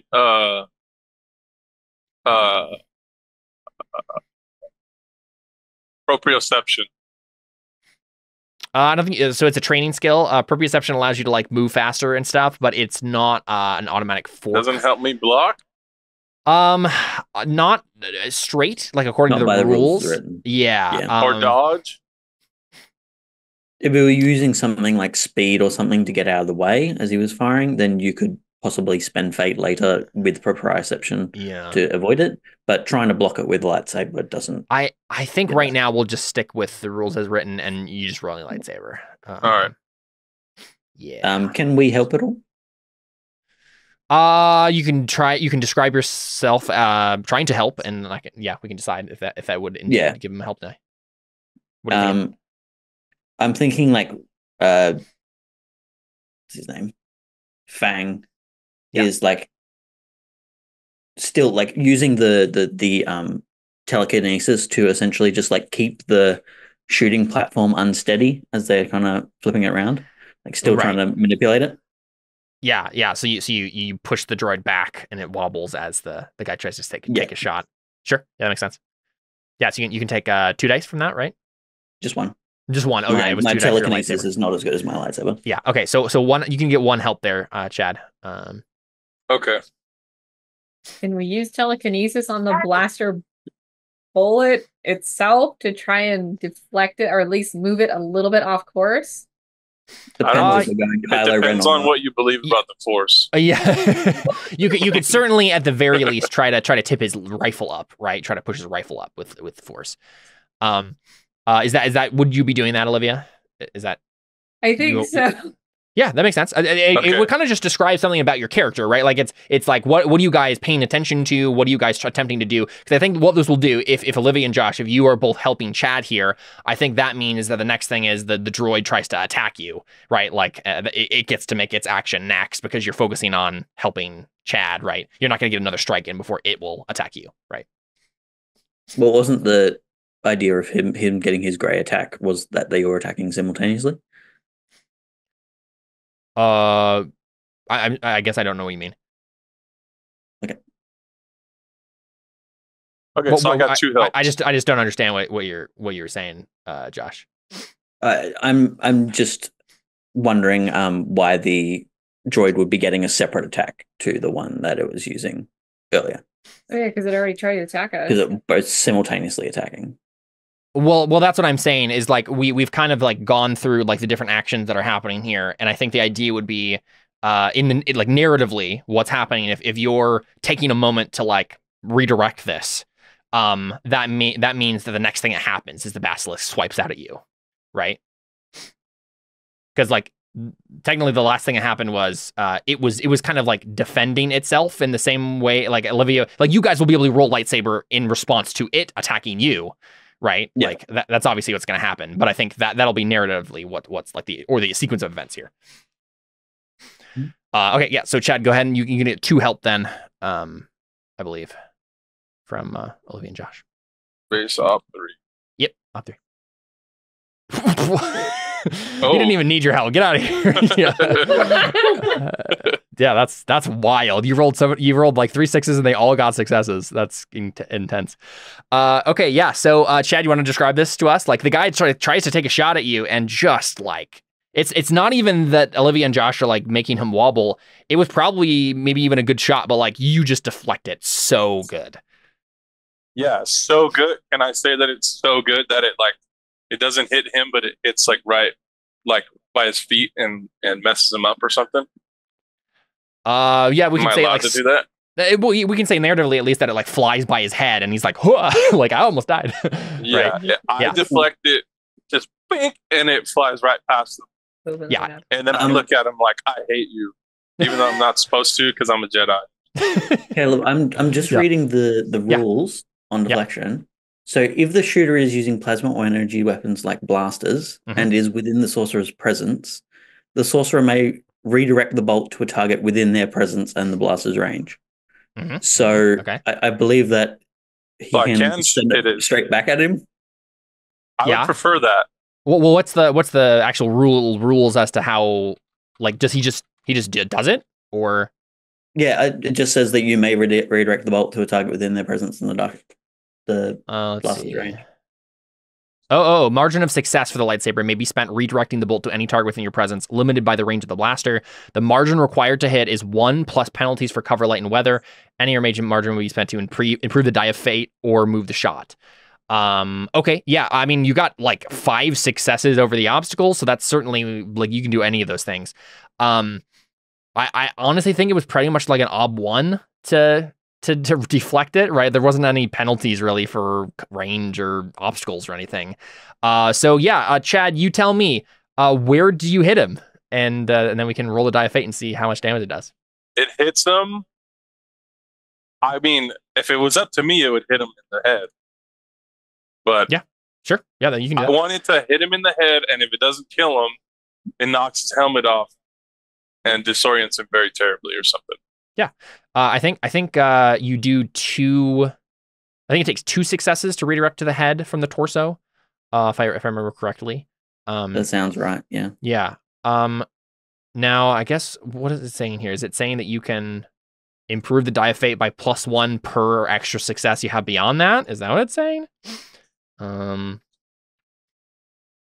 because the improving the die of fate had specific rules. I think it's like if you double the ob you needed, then you get plus something. Yes. Well, that's the question. Where are those rules? I guess. Let's take a look. Thank goodness for Control F. Yeah, die fate. Die of fate is like when you're going to die to see if you die or not. Or no? No. It's basically the roll that you make when something is up in the air, like how like random chance or fate comes into effect, and most ranged weapons do this. That's like kind of what decides their damage. So I believe, man, where? Yeah.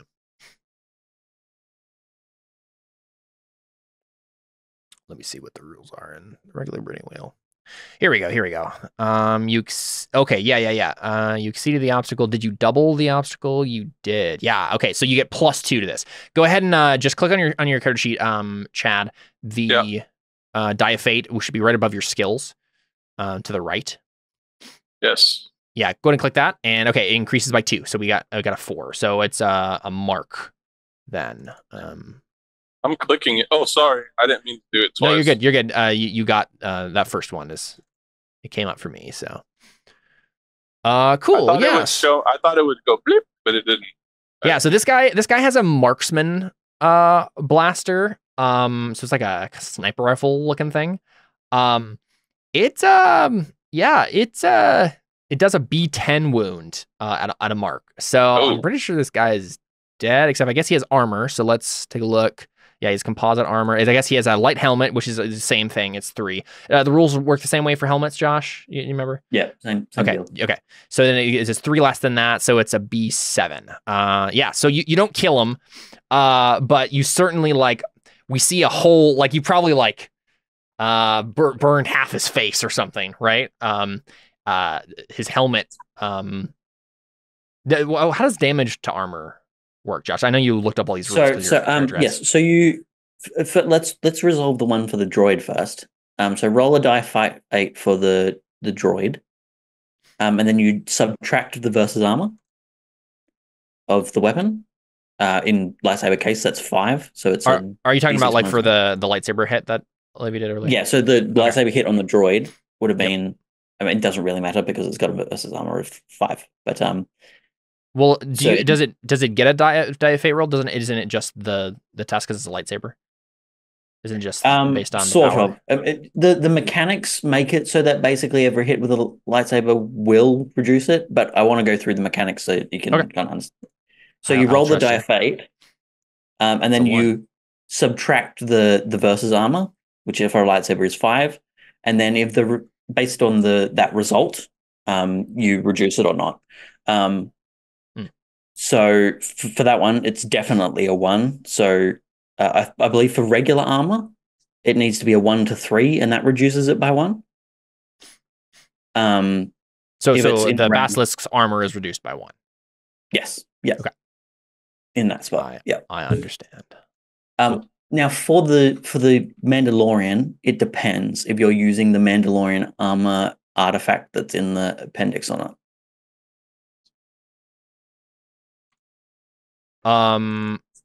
I made my own Mandalorians. And are you talking about the Mandalorian armor? No, they do not have Beskar. Okay, cool. The Beskar is rare enough. Only the officers and stuff are gonna have that. The normal mooks are not.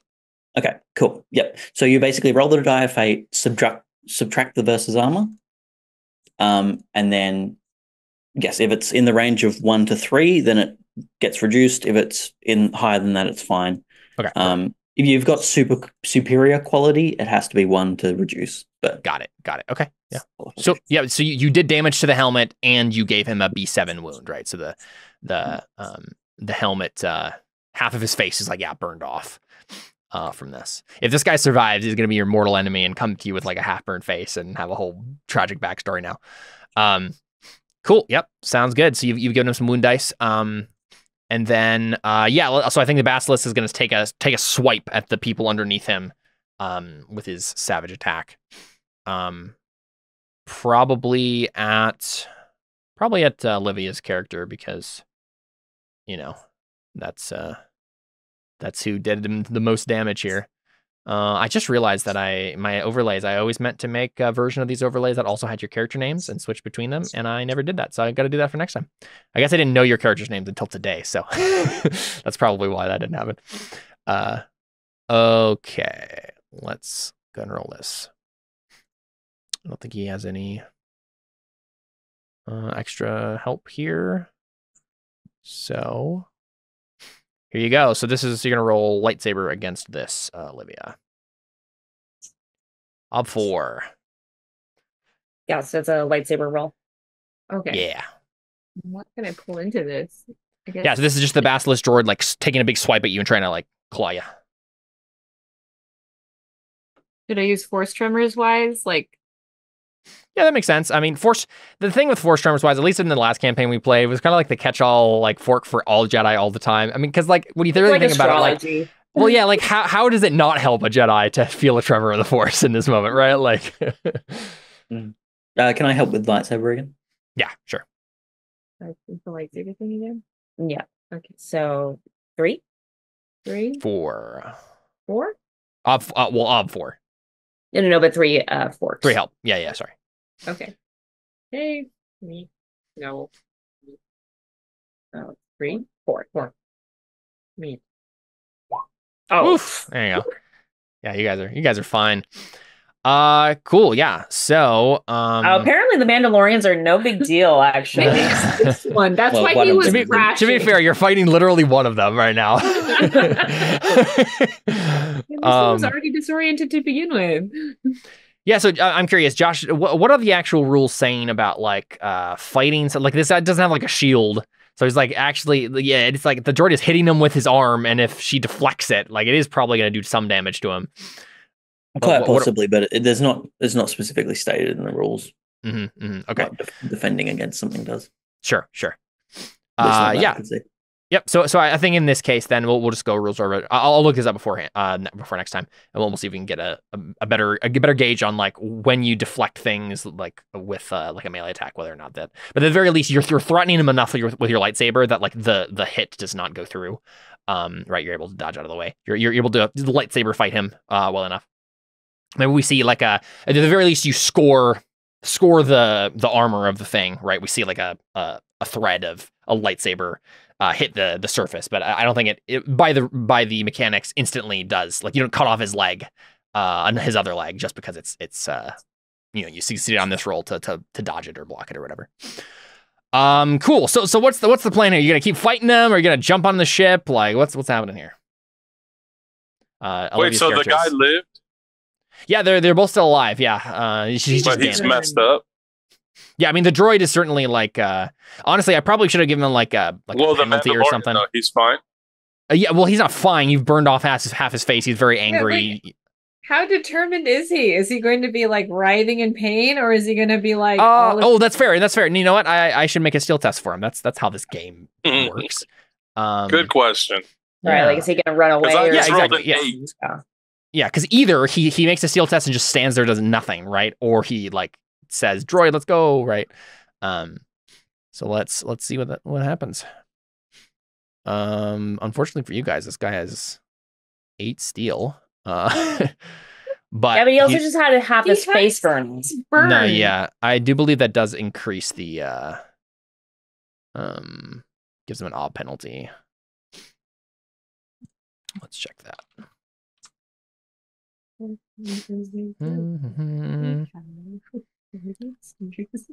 All right, so I mean it's the equivalent at least of being shot at. So yeah, we'll do give him an extra ob there. Nope. And this guy's not like a named NPC; he's just a mook, so he won't have any. Oh yeah, and he had a wound, so this made him hard for him. Honestly, it's a pretty good roll, all things considered. He rolled a bunch of 6s and then got a bunch of 1s on the rerolls. Yeah, so I think it makes sense that we can say that like this guy has had enough, right? And he steers his basilisk droid away. The droid can fly, so like it like rocket propels itself out of the bay, and kind of limps away in the air. And he goes to find easier prey than 4 Jedi, right? Yeah, you guys gonna jump on the ship? Yeah. I don't think we need to roll for that. Like you've damaged. How's it going up there? Yeah, that's true.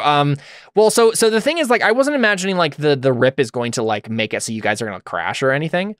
But yeah, he can certainly attempt to fix it. Let's. I would say, well, and if Garel isn't, if he's like take us a couple shots, he's like, dang it, and he just like goes up after he hears all the things going off. Well, I mean, I feel like you're gonna fly out of this hangar quickly enough that like if Scrap is gonna do anything, it's gonna be like a jury rigging thing to just like make it.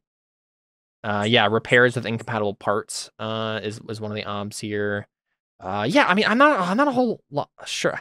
Not really sure what, because like the main thing that I was imagining is wrong here is that you've damaged the ship, and there's like maybe a hull breach. And so like you could fly it around in air fine, but you cannot go into space. I think that's like the big damage report you get. I'm waiting for him to fix that right now. Yeah, you're gonna wait in here for him to fix it? Is that the plan? I mean, I don't know. It just depends on how quickly we're trying to get off this planet. Yeah, because I mean, like, it's entirely possible the guy on the basilisk is going to go find buddies and come back, right? Like, it's not even just he was running away. About that. Like, as he's flying away, would it be possible to, like, just grab him off the back of it with telekinesis? Sure. Yeah, it would probably be difficult because I think they're strapped in pretty tight, but you can attempt it. I would love to help him with that. Sure, yeah. Yeah. Do it. And so Scrap is obviously trying to fix this, but for now let's keep in media res here, and Josh, you can go ahead and roll out if you'd like. Let's figure out what those obs usually are. So grappling a middling creature is ob 3. Subject is moving at great speed, so probably plus 1 ob from that. Yep. So let's add another 2. Because I think they literally have to go through in orbit, like down in orbit with these things. It must be pretty tight of a strap that they're strapped in here. So let's say it's a plus 3 from that, as penalties. Mm-hmm. So 6 altogether. So gonna be difficult, but possible. Mm-hmm. What's your telekinesis, Olivia? 5, I think. 5. So that'll be. Technically, it'd be better if you were doing this, but I was the one who prompted it. So, yeah. So 2 from you. Force tremors wise will be 5. a fork. Chad, are you helping? Chad, do you want help? What am I even doing right now? Am I just still just happy about deflecting the? Yeah, pretty much, right? You just like deflected the blaster bolt, and you're just like, yes, run from me, right? And you guys are trying to take out the droid, right? Well, no. So what they're doing is you see them lift their hands like to use the force, right? So whether or not Fang like calls out and says like grab him or like stop him or something, that probably would be the thing that would tip Chad off or tip Ryu off. Yeah. He probably I'll would. use the force on him. Go. What's your telekinesis at? 2. 2.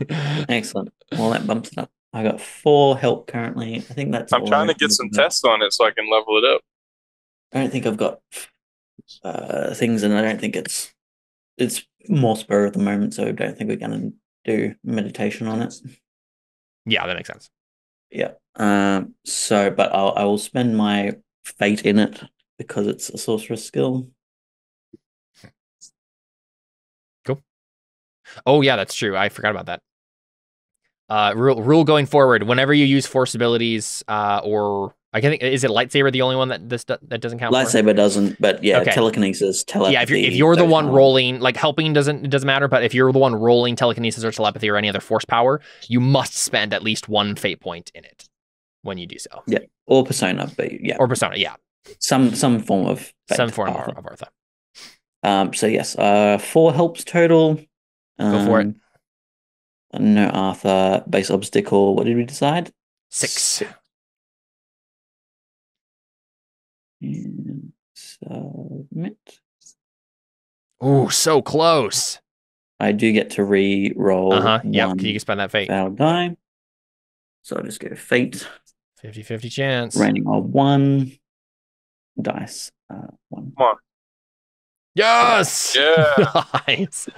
Yeah. So I think like we see like maybe during the tussle, like one of the straps like got like sliced through or like loose somehow, and we see the buckle just like snap and like tear, and then the Mandalorian is yanked bodily out of his saddle as the basilisk is like shooting off in the other direction. So like it really like it yanks him backward with a lot of force, and he skids across the floor and is just on his back like right, and the basilisk just flies off right because it doesn't realize, at least in the moment, that what has happened. See it kind of disappear below the hangar bay. Do you just gonna finish him off? What are you gonna do with the guy? No, I think Fang like kind of pins him down, and then he pulls out one of the injectors for the calming agent and like jabs it into him. Nice. Is it like a test to like administer like a drug? Don't know. They didn't probably mention it in Chemist. It probably isn't in this moment, at least. Like it seems pretty straightforward. Well, does it just count as the second beat of his steel? He's certainly not going to be able to resist you. The thing I'm thinking is like his armor, but I guess like technically Chad just blew off part of his helmet. So yeah, you can probably like reach in and stick it in his neck or something. Yeah, that's fine. We can say that. Yep. Cool. Yeah. So at the very least, like he's calm to the point like his body relaxes. He's certainly not going to like the intellectual part of his brain still knows like the Jedi are here. I must like they're going to kill me if I don't do anything. So it's not like he's just going to be like, oh yeah, man, everything's fine. But it certainly like hampers his ability to fight back. What do you do at that point? Are you going to try to pin him down? And, I'm just wanting to restrain him and basically take him with us as someone to interrogate. Yeah. Are you just doing it so like as like a grapple, or are you going to like? Do you have like some like device you could like handcuffs or something? I don't know what I have. Anything on your utility belt or whatever? That's about it. I mean, I do have a utility belt, but that's about it. Mm-hmm. The question is just whether everything or not else is what that actually lets you do. It's like uses tools, I think. For it's a toolkit for climbing, field dressing, jury rigging, sabotage, and survival. If you would like to make a untrained jury rigging test, you could attempt to like makeshift handcuff this guy. I'm always willing to learn some new. I figured you were. And I don't. Right, like you grab some sort of like cord or something, right, from your utility belt and just like try to like wrap him up in it. Yeah. Let's see, jury rigging. It's perception agility, I think, isn't it? Could you help with soldier wise with this? Because he's a soldier. Oh yeah, you could come over and help with soldier wise. Yeah, that makes sense. Not even just to like, it's not necessarily that you're helping him like tie him better, but you're able to like help him restrain the guy better, like pin him down. Will and agility. I'm actually decent at will, so this will actually be okay. What kind of ob are we looking at? Yeah, that's the question. It's haphazard repair and modification. Oh yeah, alternate device to behave as similar piece of tech. Oh, that's too high for you though. That does seem like the one it is though.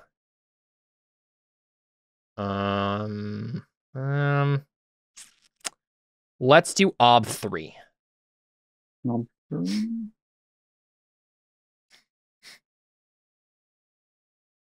3. So it's gonna be possible, but difficult. Yeah.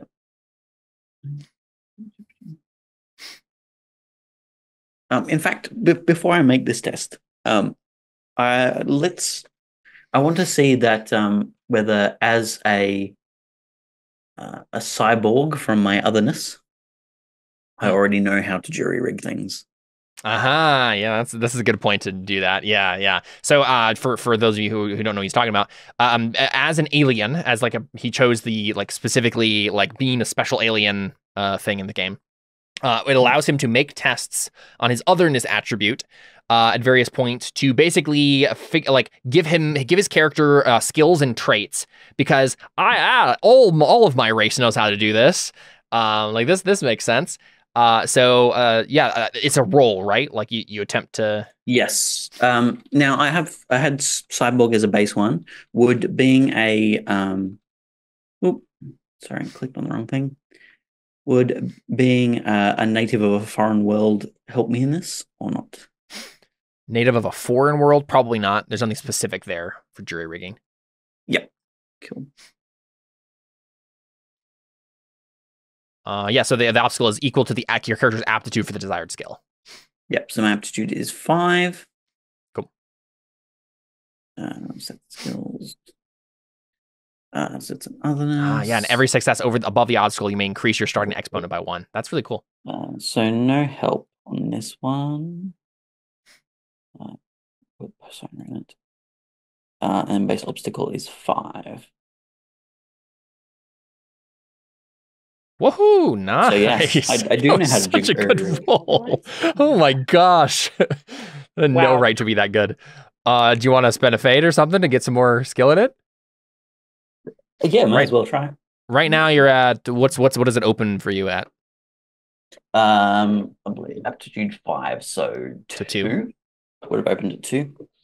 Yeah. Do you want to increase it? Right now, so it's at 3 then with that 6. Yeah, so yeah. I may as well spend a fade on this, yeah. Yeah. On otherness. And that'll give me 2 dice. Nice. Oh no, it would just give me 1 dice, wouldn't it? No, we'll re-rolling 1 failed die. Is otherness open-ended? Yeah, because it's a cheaper. Oh, right. Yeah. It's just 1. Yeah. Yeah, that's why you got that. It's such a good roll there, is you re-rolled those 6s. Yeah. I'll still spend the fade on it. Remaining of 0. Remaining dice 1. Nice. Yeah. So jury rigging opening at 4. At 4. Very nice. Definitely much more possible now. Yeah, I think this makes sense though. Like, given the gang's description of like they always wear armor, like they have this like all these like technology fiddly bits that they are working with. Especially the way you've described your character. Like that this seems within the realm of plausibility for sure. Mm-hmm. Cool. Yeah, go ahead and make a roll. That I have any forks. So it's just plain old jury rigging, unless someone wants to help me. Well, Olivia said she was helping with Soldier Wise. Yep. So that'll be an extra 1. Does our scientist have any? Yeah, Chad, would you help pin and restrain the Mandalorian? Yeah. Cool. I want to kill him. Well, yeah. Do you have a skill you could help with that? You said restrain? Yeah. Yeah, armor wise, he's wearing armor. Sure, yeah. That makes sense. Okay. Yeah, so both of you, Olivia and Chad, you can mark what would ever be the equivalent of an OB 3 test for the skill you helped with.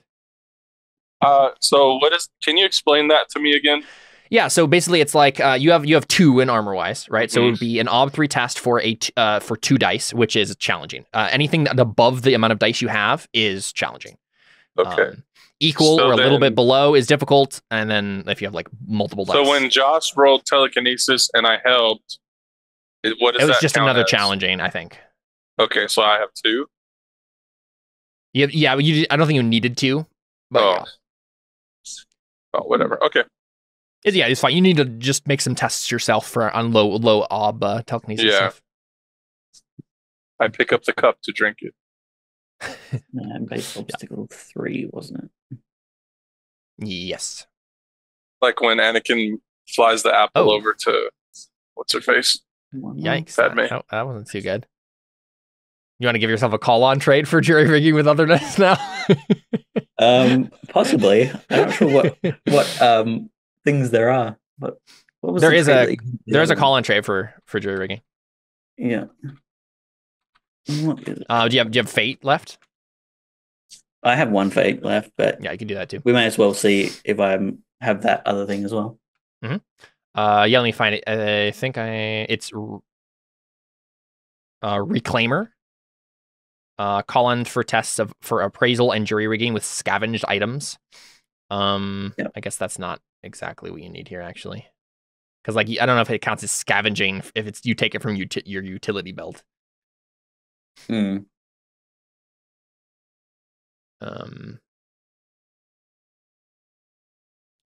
What was the base of jury rigging? Perception and agility, I believe. Or no, will and perception, maybe? Jury rigging. I think will is in there somewhere. I don't remember. Will and agility, yeah. Will and agility. What's nimble? Oh, yes. Nimble might be the one you're looking for here. It's anything with agility as a base.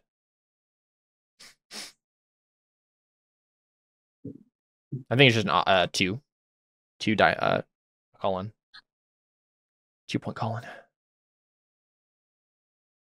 I think is it 2? I think it is. I think it's just a normal colon, right? Like most of the colons are 2. Yeah. Nimble. Yeah, it is 2. Yep. Anything with agility on its root. It's definitely one of the, like, it probably should be priced more because it's a very valuable one. There's so many weapon skills and stuff based on agility. Yeah. So just straight up. No Arthur, base obstacle 2. Just have nimble. Yeah. Oh my gosh. Does that help you at all to get a bunch more successes in this one? No, I think it's just a success or failure thing. Yeah. For otherness. Cool. Well, there you go. Yeah, you got nimble for jury rigging, which is kind of a random thing to get nimble for, but for your character specifically. But yeah, it works. Yep.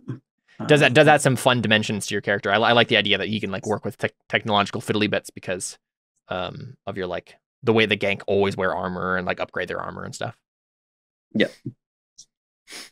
All right, cool. You gonna call on that then? Yep. I was just adding it to my sheet. 1, 2, 3, 4 dice should be. 4 dice. Yep. Remaining orb is 1. Dice 4. 2. Cool. There you go. Sweet. Yep. So we see Fang, like, yeah, I'm imagining like you grab some like cord, right, from your utility belt and manage to like just like make it into some restraints. Yeah. And honestly, by the time the guy's wherewithal returns, he's already very well restrained and can't really do much about it. His head is in a lot of pain as well. He can barely see out of one eye. So I think he's and he has the sedative or whatever, like the calmative. So I think you've succeeded. Like he struggles weakly the whole time, but like not enough that it ever poses much of a challenge. Did you just drag him on board then? Drag him on board. Yep. Cool. I mean, Rio, you did say that you were thinking of killing this guy. You let this happen. I mean, you helped the restraining, so I'm assuming you don't just kill him now. But Chad, Do I let what happen? well, yeah. So you had mentioned like wanting to kill this Mandalorian. Yes. I assume you don't try to stab him in the back when Josh's character brings him aboard. Yeah. But maybe we see you glare at him.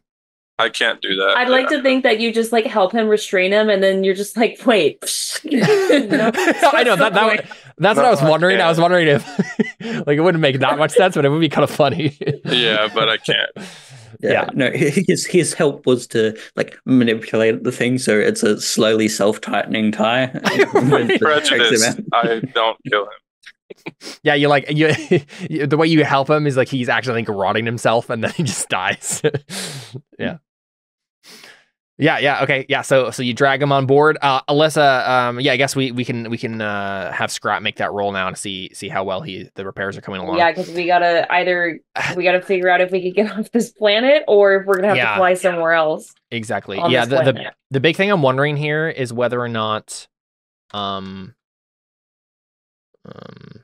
he like it's just gonna take too much time to do this. Right. Like if it's even possible to do it this quickly.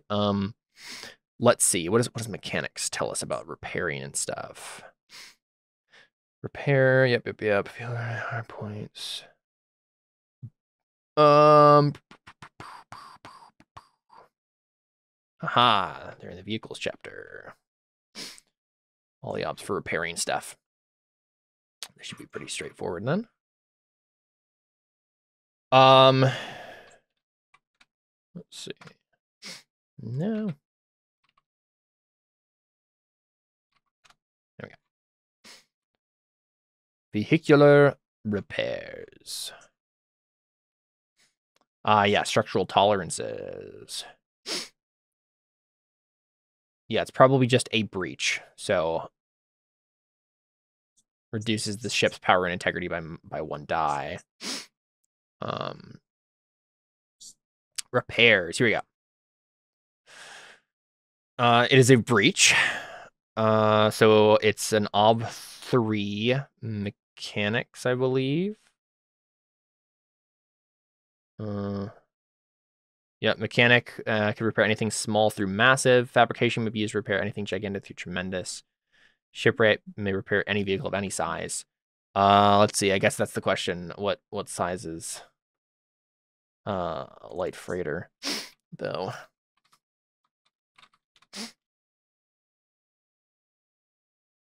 Gigantic, which is one higher than mechanics. Okay. Yeah. So the issue here is that while mechanic is great for fixing internal systems, there's only so much a mechanic can do if the ship has a hole in it, right? So the test is actually Geralt making a really difficult fabrication roll. Though to be honest, I don't even know if he has. I think he needs a toolkit for that. So like if you found like a spaceport or a repair dock or something that has fabrication tools, then that's something can happen. I don't. Yeah, no one else has shipwright either. So yeah, I think basically what happens is like Scrap went up there to check it out, and he comes back down and he or like says on comms, right? Basically says, yes. So this hole is far too big for the materials I have to work with. We're going to need to dock somewhere and get some fabrication tools to make this possible. Where? Well, we can probably just steal materials, given that everyone is going to be in a panic. Just find a repair dock somewhere. Oh, sorry, forgot you're a Jedi.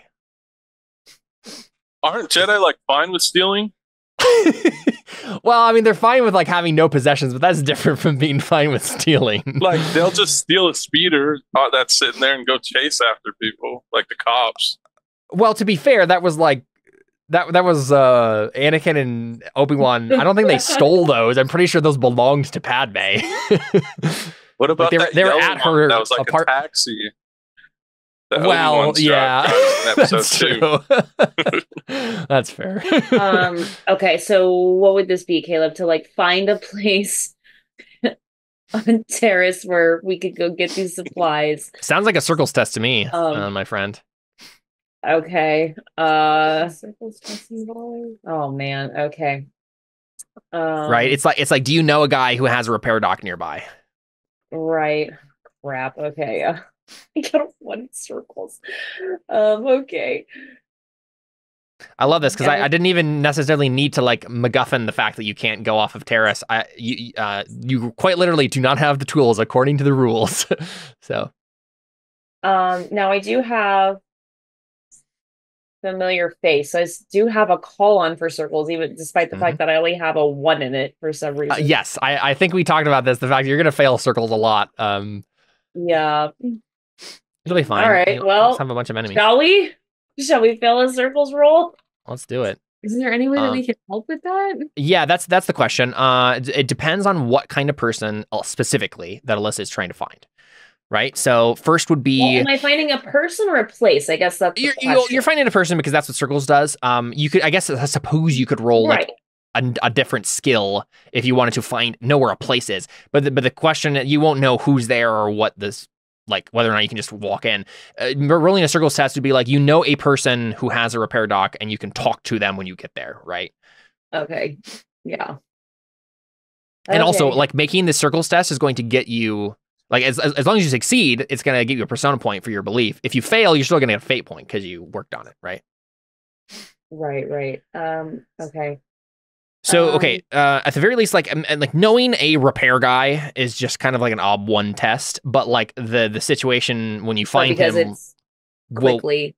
Yeah, like that'll change it. So I guess here's the first question: are you just trying to find a dude who has like that's the only the first stipulation is just like a dude who can has a repair bay, like right, who has like a life path.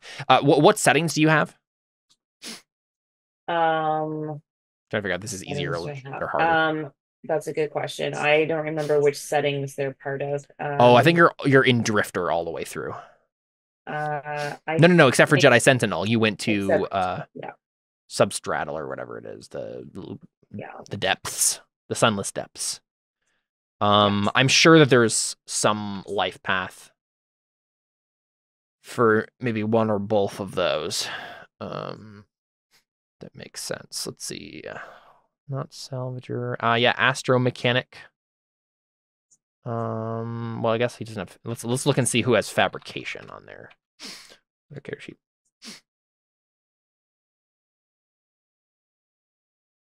Laborer. Oh yeah. Okay, that's easy enough. Yeah. It's in the same setting as you. It's in Sunless Depths. One of the people that have fabrication. So I think I'll make it a base ob 1. Like it's not even that like this is a pretty broad occupation, right? Like it's just there's people to repair spaceships everywhere. So base is going to be ob 1. I think you're about this. Well, I guess he's lower rank than you're a Jedi. I'm trying to think if that matters though. I don't think it matters for this instance. Do you want his disposition or knowledge to be different from a normal dude who's a repairman? No, he just needs to be able to repair the ship. Yep. Then the real kicker here is going to be the time and place, right here and now in the middle of trouble. Right. That's going to be the kicker. So it turns this very safe ob 1 test into an ob 4 test. So. Oh God, Caleb. Sorry, that's not. Yep. This is just if we know when the planet is literally being invaded by Mandalorians. Like, sorry.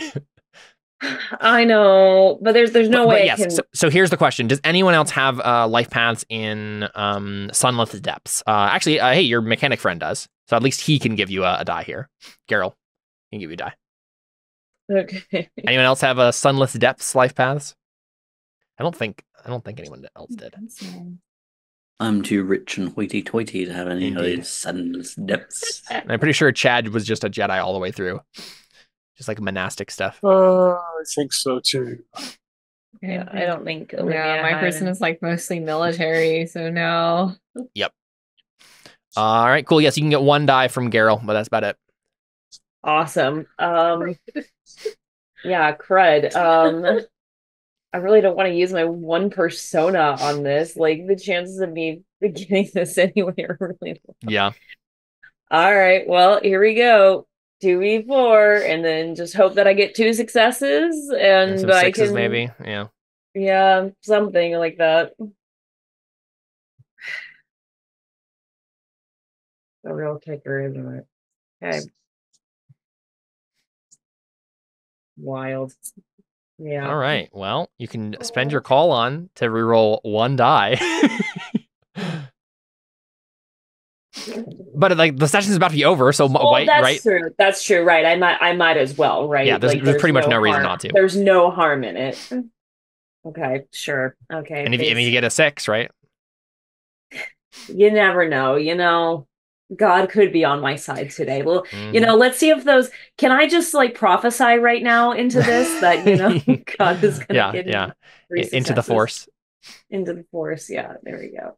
Okay. Dice 1. No. Fate laughs at you. The Force spits on your efforts. Oh my God.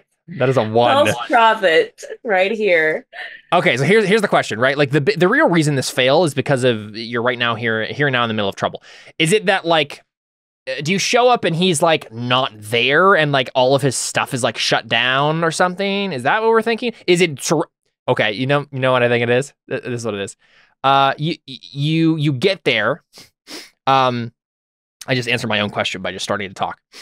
And this will be a good place to leave off for next time. So we see you, Alyssa, your character.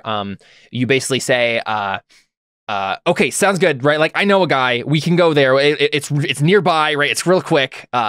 We still have a chance to get off world before like the Mandalorians are everywhere, right? And we see the ship blast through the hangar. We maybe see like a basilisk droid, like look, a couple of basilisks, kind of start to veer in your direction, and then something gets their attention and they veer away. So like you narrowly avoid like getting followed, for now. But we see you kind of like, go down, into kind of like a canyon in between a bunch of buildings, fly, and you know, Alyssa's good at this. Alyssa's character's good at this. Elwyn is good at this. And so we see her fly here, no problem for now, right? You know, there's no Mandalorians on your tail. There's no real threat here. And you see the repair docks, right? And you're like, perfect. Like we can just land there, get our fabrication done really quick, and we'll be gone, right? Like we can still make this work. But of course, you land kind of like in the repair dock, right? And as you maybe it's probably Elwyn who gets off of the ship to like go grab the guy and be like, help us with your machines. Like maybe we'll help you get off the planet, right? Like whatever you were gonna do. But you see his little office, like kind of like above the like repair dock, and you see some Mandalorians have burst into his office and are holding, like, have a gun pointed at him, and basically the place is swarming with like Mandalorian soldiers. And so, you know, like, you're still at a distance, so we haven't like nothing started between the two parties yet, but we see, like, if you want this guy's help, you're gonna have to save him from some Mandalorians. Do we see like the hero shot of all the rest of you as Jedi like step out and be like, let's go fight some Mandalorians, or what do we see?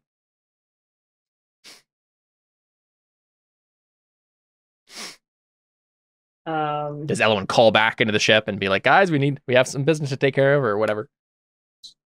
Yeah, I mean, if we want to get off this, like, I don't know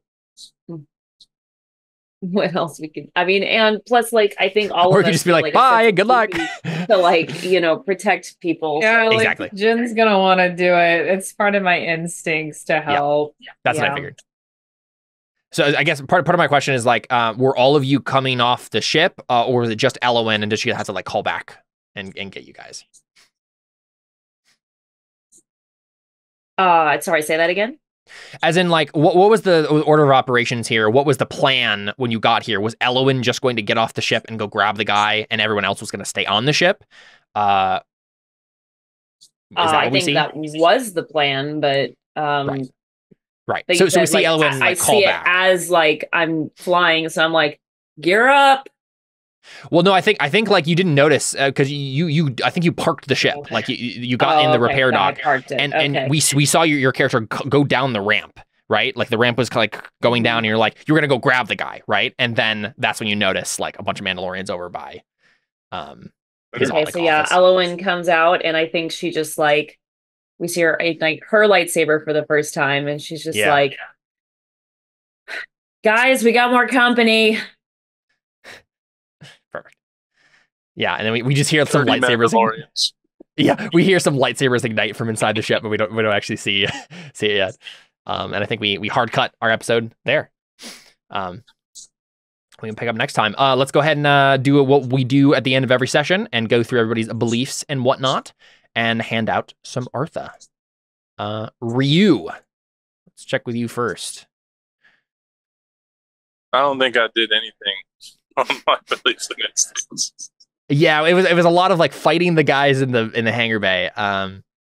Let's take a look here. Do you want us to read them?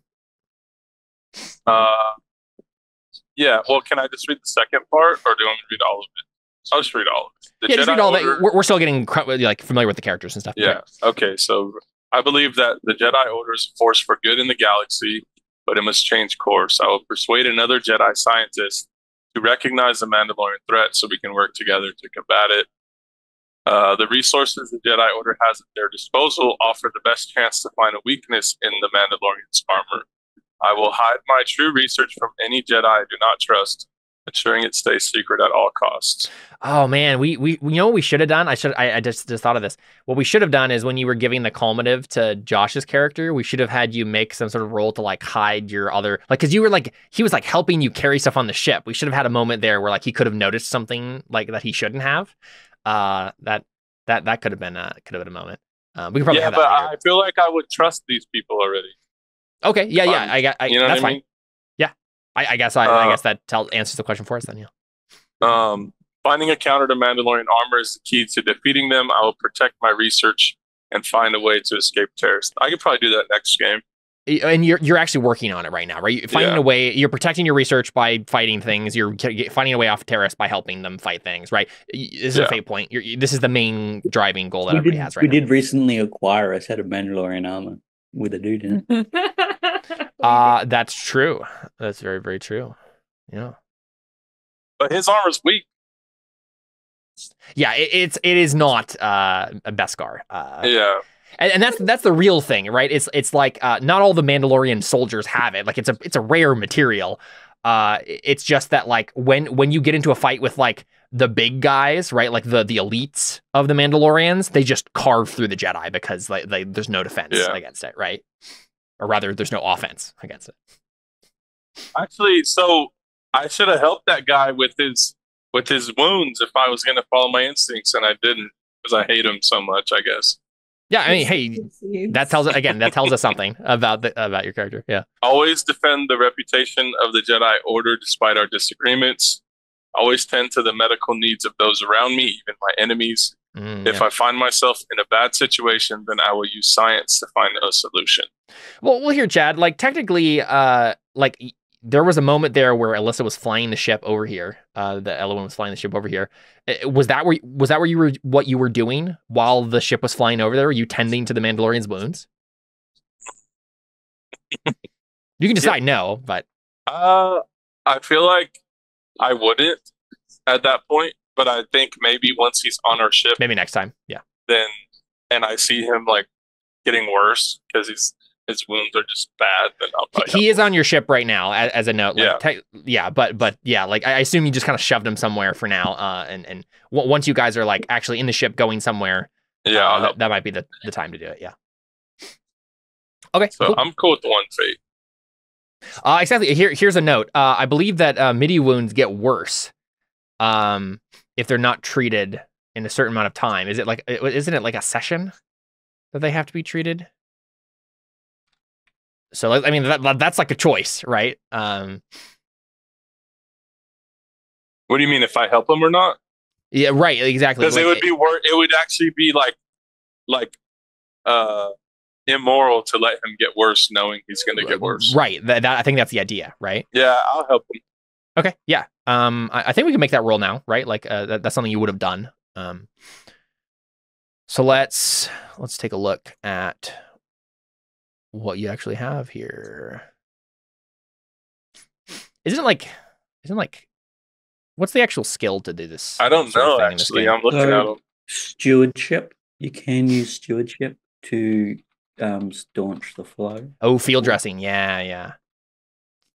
You can do that sort of stuff with it. I think the one that Ryu has is stewardship, which generally is like more of a right. Well, that's what I meant. I meant like the staunching the flow is what I meant.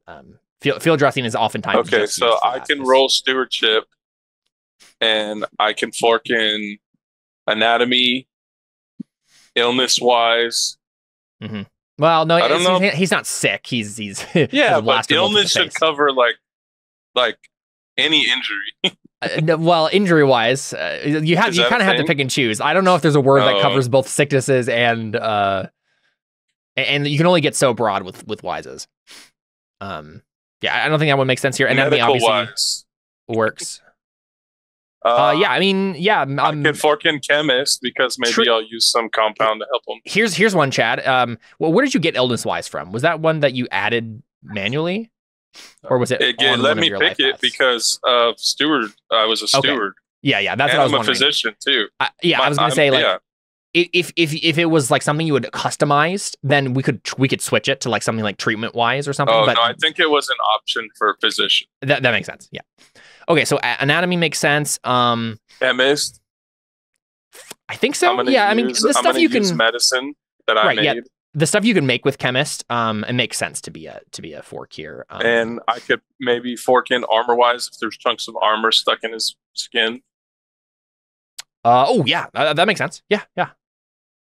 That's 3. I think that's it. Okay. Cool. Just quickly, are you wanting to staunch the flow or are you wanting to treat it? Oh, I thought. Because I want to. Can I treat his wounds with stewardship? No. So you can. To basically the difference is if you want to staunch the flow, which just means that he won't get worse for the time being, then that'll be an ob 3 for a MIDI. If you're wanting to actually treat it, which is the one that he needs to start recovering and you can give bonus dice on the health test and stuff like that, then you're looking at an ob 4. Well, I don't really care if he gets better. I just don't want him to die at this point. Yeah. Well, then no, you probably I don't wouldn't think do it. didn't we just establish that stewardship? The stewardship can't be used to. Stewardship can. It just uses the child rearing obstacles. What? No. It says specifically maybe used to treat wounds on children or that are the result of illness. Oh, okay. Yeah. Neither of those. Okay, so it's just field dressing. Yeah, it basically you're trying to staunch the flow. You're trying to make sure he doesn't get worse, Yep. and then from there you could probably That's fine. Plus, I figure out some sort of drug concoction to like help him. Yeah. Yeah, and then if I fail, maybe he dies, and then I'll be happy anyways. Sure. Yeah. Go ahead and make that. It's just an ob 3 test with three helps. Yep, and then ob 3 test. Nice. There you go. Yep. So that makes sense though, right? Like you just took a moment to make sure that he wasn't going to get any worse. You put him in the med bay somewhere on the ship, right? And just like left him tied to the table or whatever for now. Yeah. Cool. So is that a routine test? Yep. Routine for stewardship. How do I know if I need one?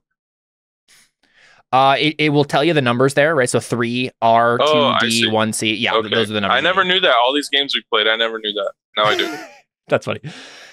So you always rolled persuasion and you never didn't. That's why I always ask. I'm like, what? How many do I need that? I'm like, I don't know where. I thought Caleb just knew all this stuff off the top of his head all the time. Yeah, so there is a difference between skills that are a 5 or higher or 4 or lower in the which ones you need. So for any of the ones that are 4 or lower for you, Chad, you need the routines and then difficult or challenging, right? So you've already gotten a challenging on armor-wise, for example. You just need the 2 routines. You don't need a difficult anymore. Okay.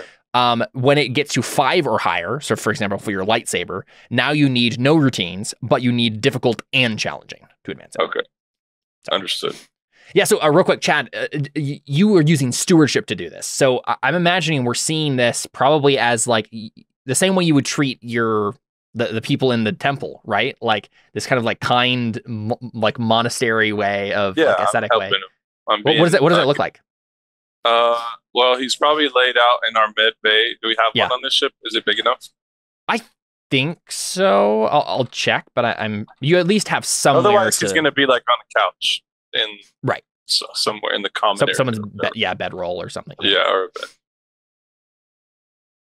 Cool. Wherever he is, he's laid out and like probably knocked out still, or so, I would imagine.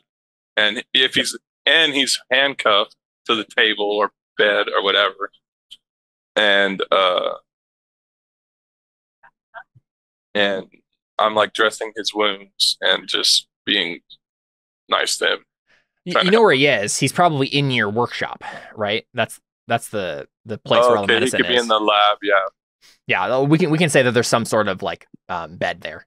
Yeah, so I'm like dressing his wounds and mixing some chemicals together to, I don't know, ease his pain and stuff like that. Yeah, and like he's like glaring at you because he's like still awake, right? Like you take his helmet. I just shot a blaster bolt back at him. I know. He needs to join our group. Like if this was KOTOR, he'd be these guys almost killed me and now they're helping me. Yeah, but he's just like glaring at you the whole time. He hasn't said anything, but he's just like gritting his teeth and like glaring at you like, how dare you even touch me, right? Sort of thing. Yeah, well. Cool. Okay, if he wants to talk to me, I'll talk to him, and I'll tell him, well, I could let you die, buddy. In which case, I'll give you a fate point for always tend to the medical needs of those around me, even my enemies, right? Like, it didn't get you into trouble, but it certainly let us see a cool side of your character right after that, right? Cool, because I mean, this guy literally just tried to kill you, and you're helping him not die, right? Yeah. Cool. Sweet. Sweet. Any of the traits that like have come up? Empathy. Oh no, that's force. It's not real empathy. I'll give you a call on for persuasion. Maybe I need to pull another Alpheus. Yeah, I mean, you don't have the skill, but at the very least, it will help you probably from like not failing completely. What about bedside manner? What does that actually do? Yeah, it's just a character trait that tells us something. I think you can get a fate point for that too, right? Like, okay. The way you just described that, you're like cleaning his wounds and like being very gentle about it. Like, there's all sorts of other ways you could have described that, given the way that you hate Mandalorians. But it sounded like you were being pretty nice. So, cool. Yeah. Yeah. So I think 3 fate points for. I think my character takes his like role as a healer like very seriously. Yeah, I agree. Cool. I guess other thing would be like anything specific come up with Ryu. There wasn't like a humor moment, I don't think. But was there right skill, right time? I don't know if this guy having a wound that you gave him counts. Yeah, use lightsaber. Right? Like in that case, you could just go stab people and then heal them and get right skill, right time every time. But yeah, I don't know if there's anything like obscure that came up really for yours. No, I don't think so. Yeah. Okay, cool. Awesome. Elowin. Yee. A good planet has connections on every planet. I will make a new ally. Well, I'm certainly trying. Yes. You worked on it. Fate point. It's not even that this guy isn't your ally. It's just that like he might be dead next session. So whether or not he's around to be an ally is still in question. Right. The Mandalorians are a threat to the peace of the Republic. We must escape Taris and inform the Jedi Order of the attack. Working on it. Try. Working on it. Fate point. Yep. Girl has been a loyal companion while here on Taris, but I worry his loyalty will waver when we leave. I will learn what his motivations are. Didn't do that. Not much time for that yet. Yeah. I don't think I hit any of my instincts. Always tell the truth. Always know where my ship is located. And I think if someone is suspicious, I will trail them. I haven't done that yet. I think it's really funny, though. An instinct. Always know where my ship is located. And you had no spatial awareness to the fact that there was like a big jagged piece of debris right above the ship. Hey, it doesn't say always know where the debris is located. I knew where the ship was. You change the instinct to be always know where my ship is located in reference to everything else. Yeah. Always be cautious before takeoff. Yeah, that might be an evolution of that, right? Or yeah. when you get, yeah. It just happens enough times. Like, yeah, traits: superstitious, familiar face, empathy, sworn to order, attuned, and nimble. I don't think any of those came up in a fate point worthy way. Like, obviously, familiar face is like, it's fun, but like the fact that you failed the test isn't really a result of your familiar face trait or anything, right? Or, yeah, I don't think there's a fate point there. Was there humor, right skill, right time? So humor. Sorry, I should be explaining this a little bit more for Olivia's sake. Basically, there are other like Arthur awards you can get for like an in-character game stopper humor moment from your character. So by working really funny on my 2 beliefs, I got 2 fate. Okay. So I didn't accomplish them, but I worked on them, so you get fate. And then right skill, right time, having a skill to make the story go. If I had succeeded my scopes roll, maybe. Right? But... Yeah, that would have been a good one. These are usually for like obscure skills that like are clever. Like, wow, it's really clever that you had this like random skill that really came in handy. All the skills that we used today were all pretty like straightforward. Right. So jury rigging. Yeah, I think it seems a little cheap to give that to Josh, given he spawned it out of nowhere, but it does seem apt. I don't really know how that interacts yet, but Yeah, yeah. And we're obviously still like getting a handle on all the characters, so I don't know if embodiment has come up really yet for anyone. So okay, cool. Jin, let's take a look at you. So my beliefs are the Jedi Order is starting to lose its way. I want to find a Padawan to correct this. Did not work on that. Hey, this random repair guy. No. No, yeah. Warlords of Mandalore are a threat to the Republic. I'll escape to Taris and appeal to the Jedi Order for action. Working on that. Yep. And then I'm a better fighter with 2 lightsabers. I will try to acquire a second one. That's not even on my mind right now. So I mean, hey, Olivia, an easy way to do that is to stab one of your companions and to take their lightsaber, but yeah. Cool. And like part of my role as the game master is also to make sure I'm paying attention to your guys' beliefs and instincts and giving you opportunities to work on them. Obviously, this session we really had to kind of set up like the inciting incident. Luckily, all of you had beliefs centered around escaping Taris, so that was fine enough. But now I can start looking at these moments and be like, okay, here's an NPC I can introduce that you maybe could be your Padawan, and so on and so forth. Cool. Instincts? Oh yeah, if someone is in danger, I will protect them even at my own expense. I think I did that. Yeah. I think you did it. I'm curious if it came But it didn't up. get you in trouble, though. Yeah, didn't get into trouble. For instincts, if like they like move the story forward in like an interesting way. Yeah, I'd say that like if you had gotten hit by the basilisk like right after helping Chad to get the deflect the blaster bolt, that might qualify. But you blocked it. It was fine. Okay. Yeah. Fair. Okay. The other ones is always question the Jedi Order. I don't think I've done that yet. And then do everything to keep others at a distance. Haven't done that yet. Oh, yeah. I had a thought on that one. Not that it's like a huge change, but probably the way that Bernie Wheel would want us to write it is always keep others at a distance. Basically means the same thing, but.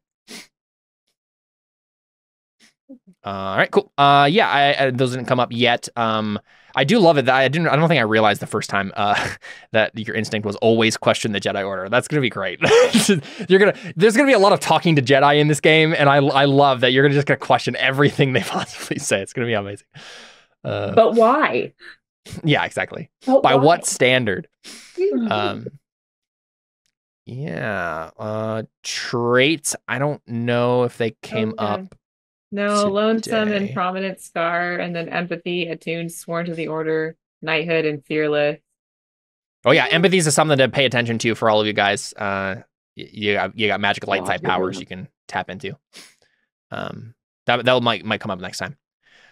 I should maybe like make a little handout for you guys for empathy, so you can quickly reference that'd be good. what that does. Yeah, there's also those questions to see whether it advances. Yes. Oh, that's true. Yeah, we need to go through those. All right, cool. Yeah, I think that's probably it for Jen. Except here's a question. For the extra stuff. Do we give Jen a humor fate point for struggling to meditate but being impatient? I thought that was funny. I guess it's close to the thing 2-1. Yeah, it's definitely close to thing 2-1, but I don't know, it might not be an in-character game stopper the way it describes here. Yeah, we can probably say no. It was definitely, it was amusing, but probably not as humorous as Bernie would like it to be to give a fate point. And then right skill, right time. I mean, pretty much just rolled lightsaber this time, right? Which was really cool. I mean, like it was awesome to get right out of the gate. Jin being a cool BA Jedi Knight, right? And like slicing off a basilisk droid's leg. Definitely cool. But yeah, I don't know if there's anything else particularly there. So let's do Fang. Fang. My beliefs were the Order must follow the will of the Force, not bend it to their own will. I will assist the other members of the Order and build a foundation of respect. I think I'm working on that. Yeah, that's true. You've been helping the other members of the Order. Yeah, you were having a conversation with Chad. Yep. I must be able to control my natural gank aggression. I'll consult with scientists to acquire a calming agent. Yeah, did the thing with that but one is that you didn't make a I didn't roll really roll towards for it. I'll give you a fate point, like that certainly is relevant. But you didn't like have to work for it really. So Yeah, no, I'll make it something more actionable next time. Mhm. And my gut says to fight the Mandalorians, but it is forbidden. I will escape Taris and appeal to the Jedi Order for action. Yep, fate point. Also being worked on. No one really frustrated my focus or Evet. Haven't had a chance to ease the suffering yet, but that'll probably come up next time, maybe. Yeah. Always question the motives of others. I was thinking about doing that with the karma divs and see whether I could do something, because that could play into it if that was a secret, but it didn't end up happening. Yeah. And apart from saying I got a bad feeling about this, I don't think Sixth Sense happened. No. Yeah. Cool. Yeah, your traits are all very beneficial to you and didn't get you in trouble at all. Yeah, I'd say that like there wasn't really a humor moment for Fang. But yeah, here's the question: Do we give Fang right skill, right time for having jury rigging? Even though he like manifested it via the well, mechanics? It'd be for having otherness technically, because I suppose part of character building. That's true. Yeah, right skill, right time does say specifically having a skill. Like that's the point of it is like. Yeah. So I feel like we have to say no then, if it's like about like character burning stuff. It's certainly cool, but yeah, it doesn't give you extra Artha. I'd like to say that if anyone has earned embodiment this time, I think it would be Fang. I think he's the one who we got the most like moments of like conflict or roleplay. Clearly, that was like compelling enough to maybe do that. But I feel like we're still early enough in the characters that I don't know if anyone got embodiment this time. Yeah, I agree. Yeah, cool. Yep. All right, yeah. Last things that we got to do is let's just make sure that people didn't get any more empathy. So basically, at the end of every session, we double check. Actually, you know what? Before we do that, one other thing we get to do is the GM gets to ask their players the following question in regards to each of the 3 NPCs selected by the table. So 3 NPCs. So here we go. NPCs earn Artha a little differently than player characters. This is a star systems thing. Well, all the players have to think about is who their characters are. The GM must take that aspect of the NPC and then tack on how does this challenge our interstellar cast. So basically, the idea here is at the end of each session, the table will select 3 NPC characters that were featured during the session, and you guys will decide whether or not they get fate points because they're my characters. So I think the only 3 characters really that were here was Geralt, Scrap, and the Mandalorian, right? Who you guys have captured. So here are the questions. Did the NPC engage in a versus test with a player character, or by their actions or machinations set an obstacle that a player had to engage? I think the Mandalorian did that, but I don't think the allies did. That makes sense to you guys? Obviously, the Mandalorian was just a mook before, but now obviously he's going to be a named character because you guys took him along. So I'll go ahead and give him a fate point. Did the character strike a blow against any of the player characters? Did they deliver a notable wound, remove something from their possession, or inflict some lasting debility or disadvantage? No, they tried. Got to give that to the random debris. The random debris. Oh yeah. NPC random debris. Yeah, very true. Very true. The Jedi Tower has its one Let's persona. say that debris literally did more damage than that Mandalorian did. Yeah. That's fun.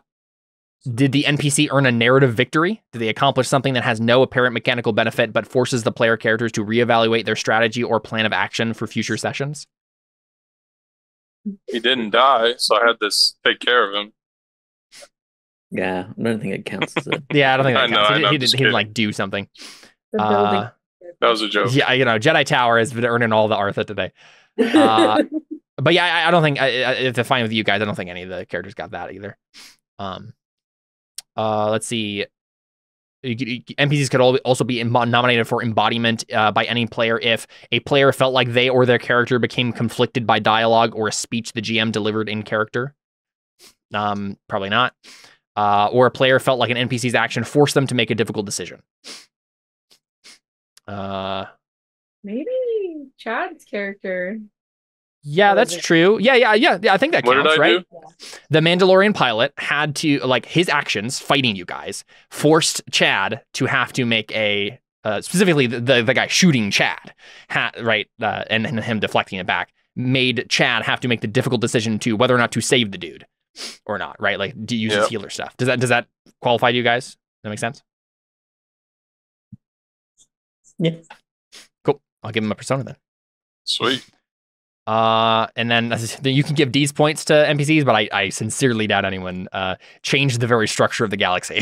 And yeah, none of our NPCs did that this time. I'd also like to posit that NPCs could get humor if we thought they were particularly funny. I tried playing the two NPCs we had, like your friends, your allies here, funny, but I don't know if there was anything that was funny enough to qualify for a fate point. Up to you. Did you put that persona in already? No. So that wasn't for you, Chad. It's for the character. That was for the Okay. Mandalorian. NPC. Yeah. Okay, my bad. Has my video died for everyone else? Mm-hmm. Yeah, you've just been staring seriously at the.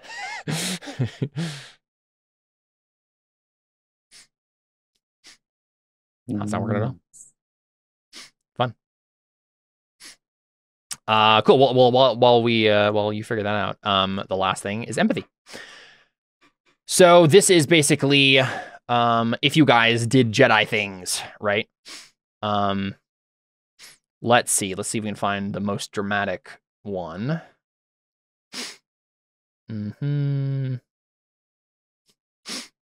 Does Chad doing the thing he did with the Mandalorian count as betraying a belief that, if acted upon, would have resulted in the suffering of another?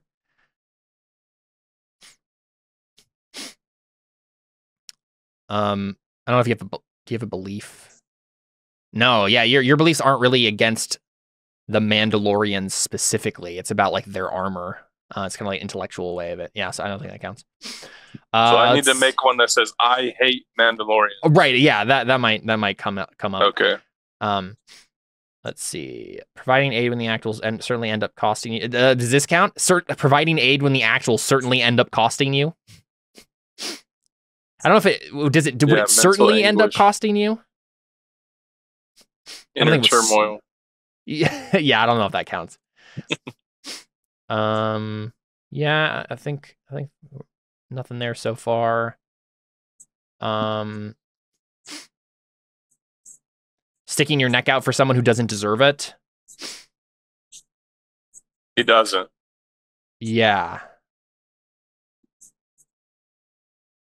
And but I also don't think it's sticking your neck out, really, right? Like, you didn't risk anything particularly there. Let's see. Embracing the consequences of your own failure with humility, acting in contradiction of an instinct in order to help someone in need. Your instinct told you to do this. Delivering a person from captivity, abiding by No. Blah, blah, blah, blah. Tending another's wound. You get an OB2 empathy test for that, Chad, for sure. So that would be a difficult test for your empathy. It's in attributes. Protecting someone from physical harm. I think Olivia, did all three of you do that this time? I don't think I did. Yeah, that's probably true. I feel like Olivia and Josh both got this. Or no, Josh doesn't have empathy, but Olivia probably gets this for deflecting the rifle up. So you can take a OB2 empathy test as well, Olivia, which for you. Where does she do that? I don't. You don't need one. Never mind. It's too high. You have too much empathy. It doesn't count for you. Let's see. Providing sanctuary to someone in immediate need, speaking out against injustice or cruelty, consoling the grief-stricken or the angry. Yeah, I mean, I think the most empathy-related thing that happened today was just Chad healing the guy. The rest of it was just like self-defense, pretty much. Yeah, I think that's probably the only thing. All right, cool. Well, there you go. That whole process will get faster with time and whatnot. So thanks for sticking around past our time. But yeah, there you go. That's Red in Tooth and Claw, our a little Star Wars game. I had a lot of fun. I hope you guys did too. I'm excited to continue trying to find your way off of Taris. We'll see how many sessions it takes you to get off of Taris. All right, cool. There you go. That's our game. Thanks for playing, guys. And thank you, dear listener, for watching. Adios.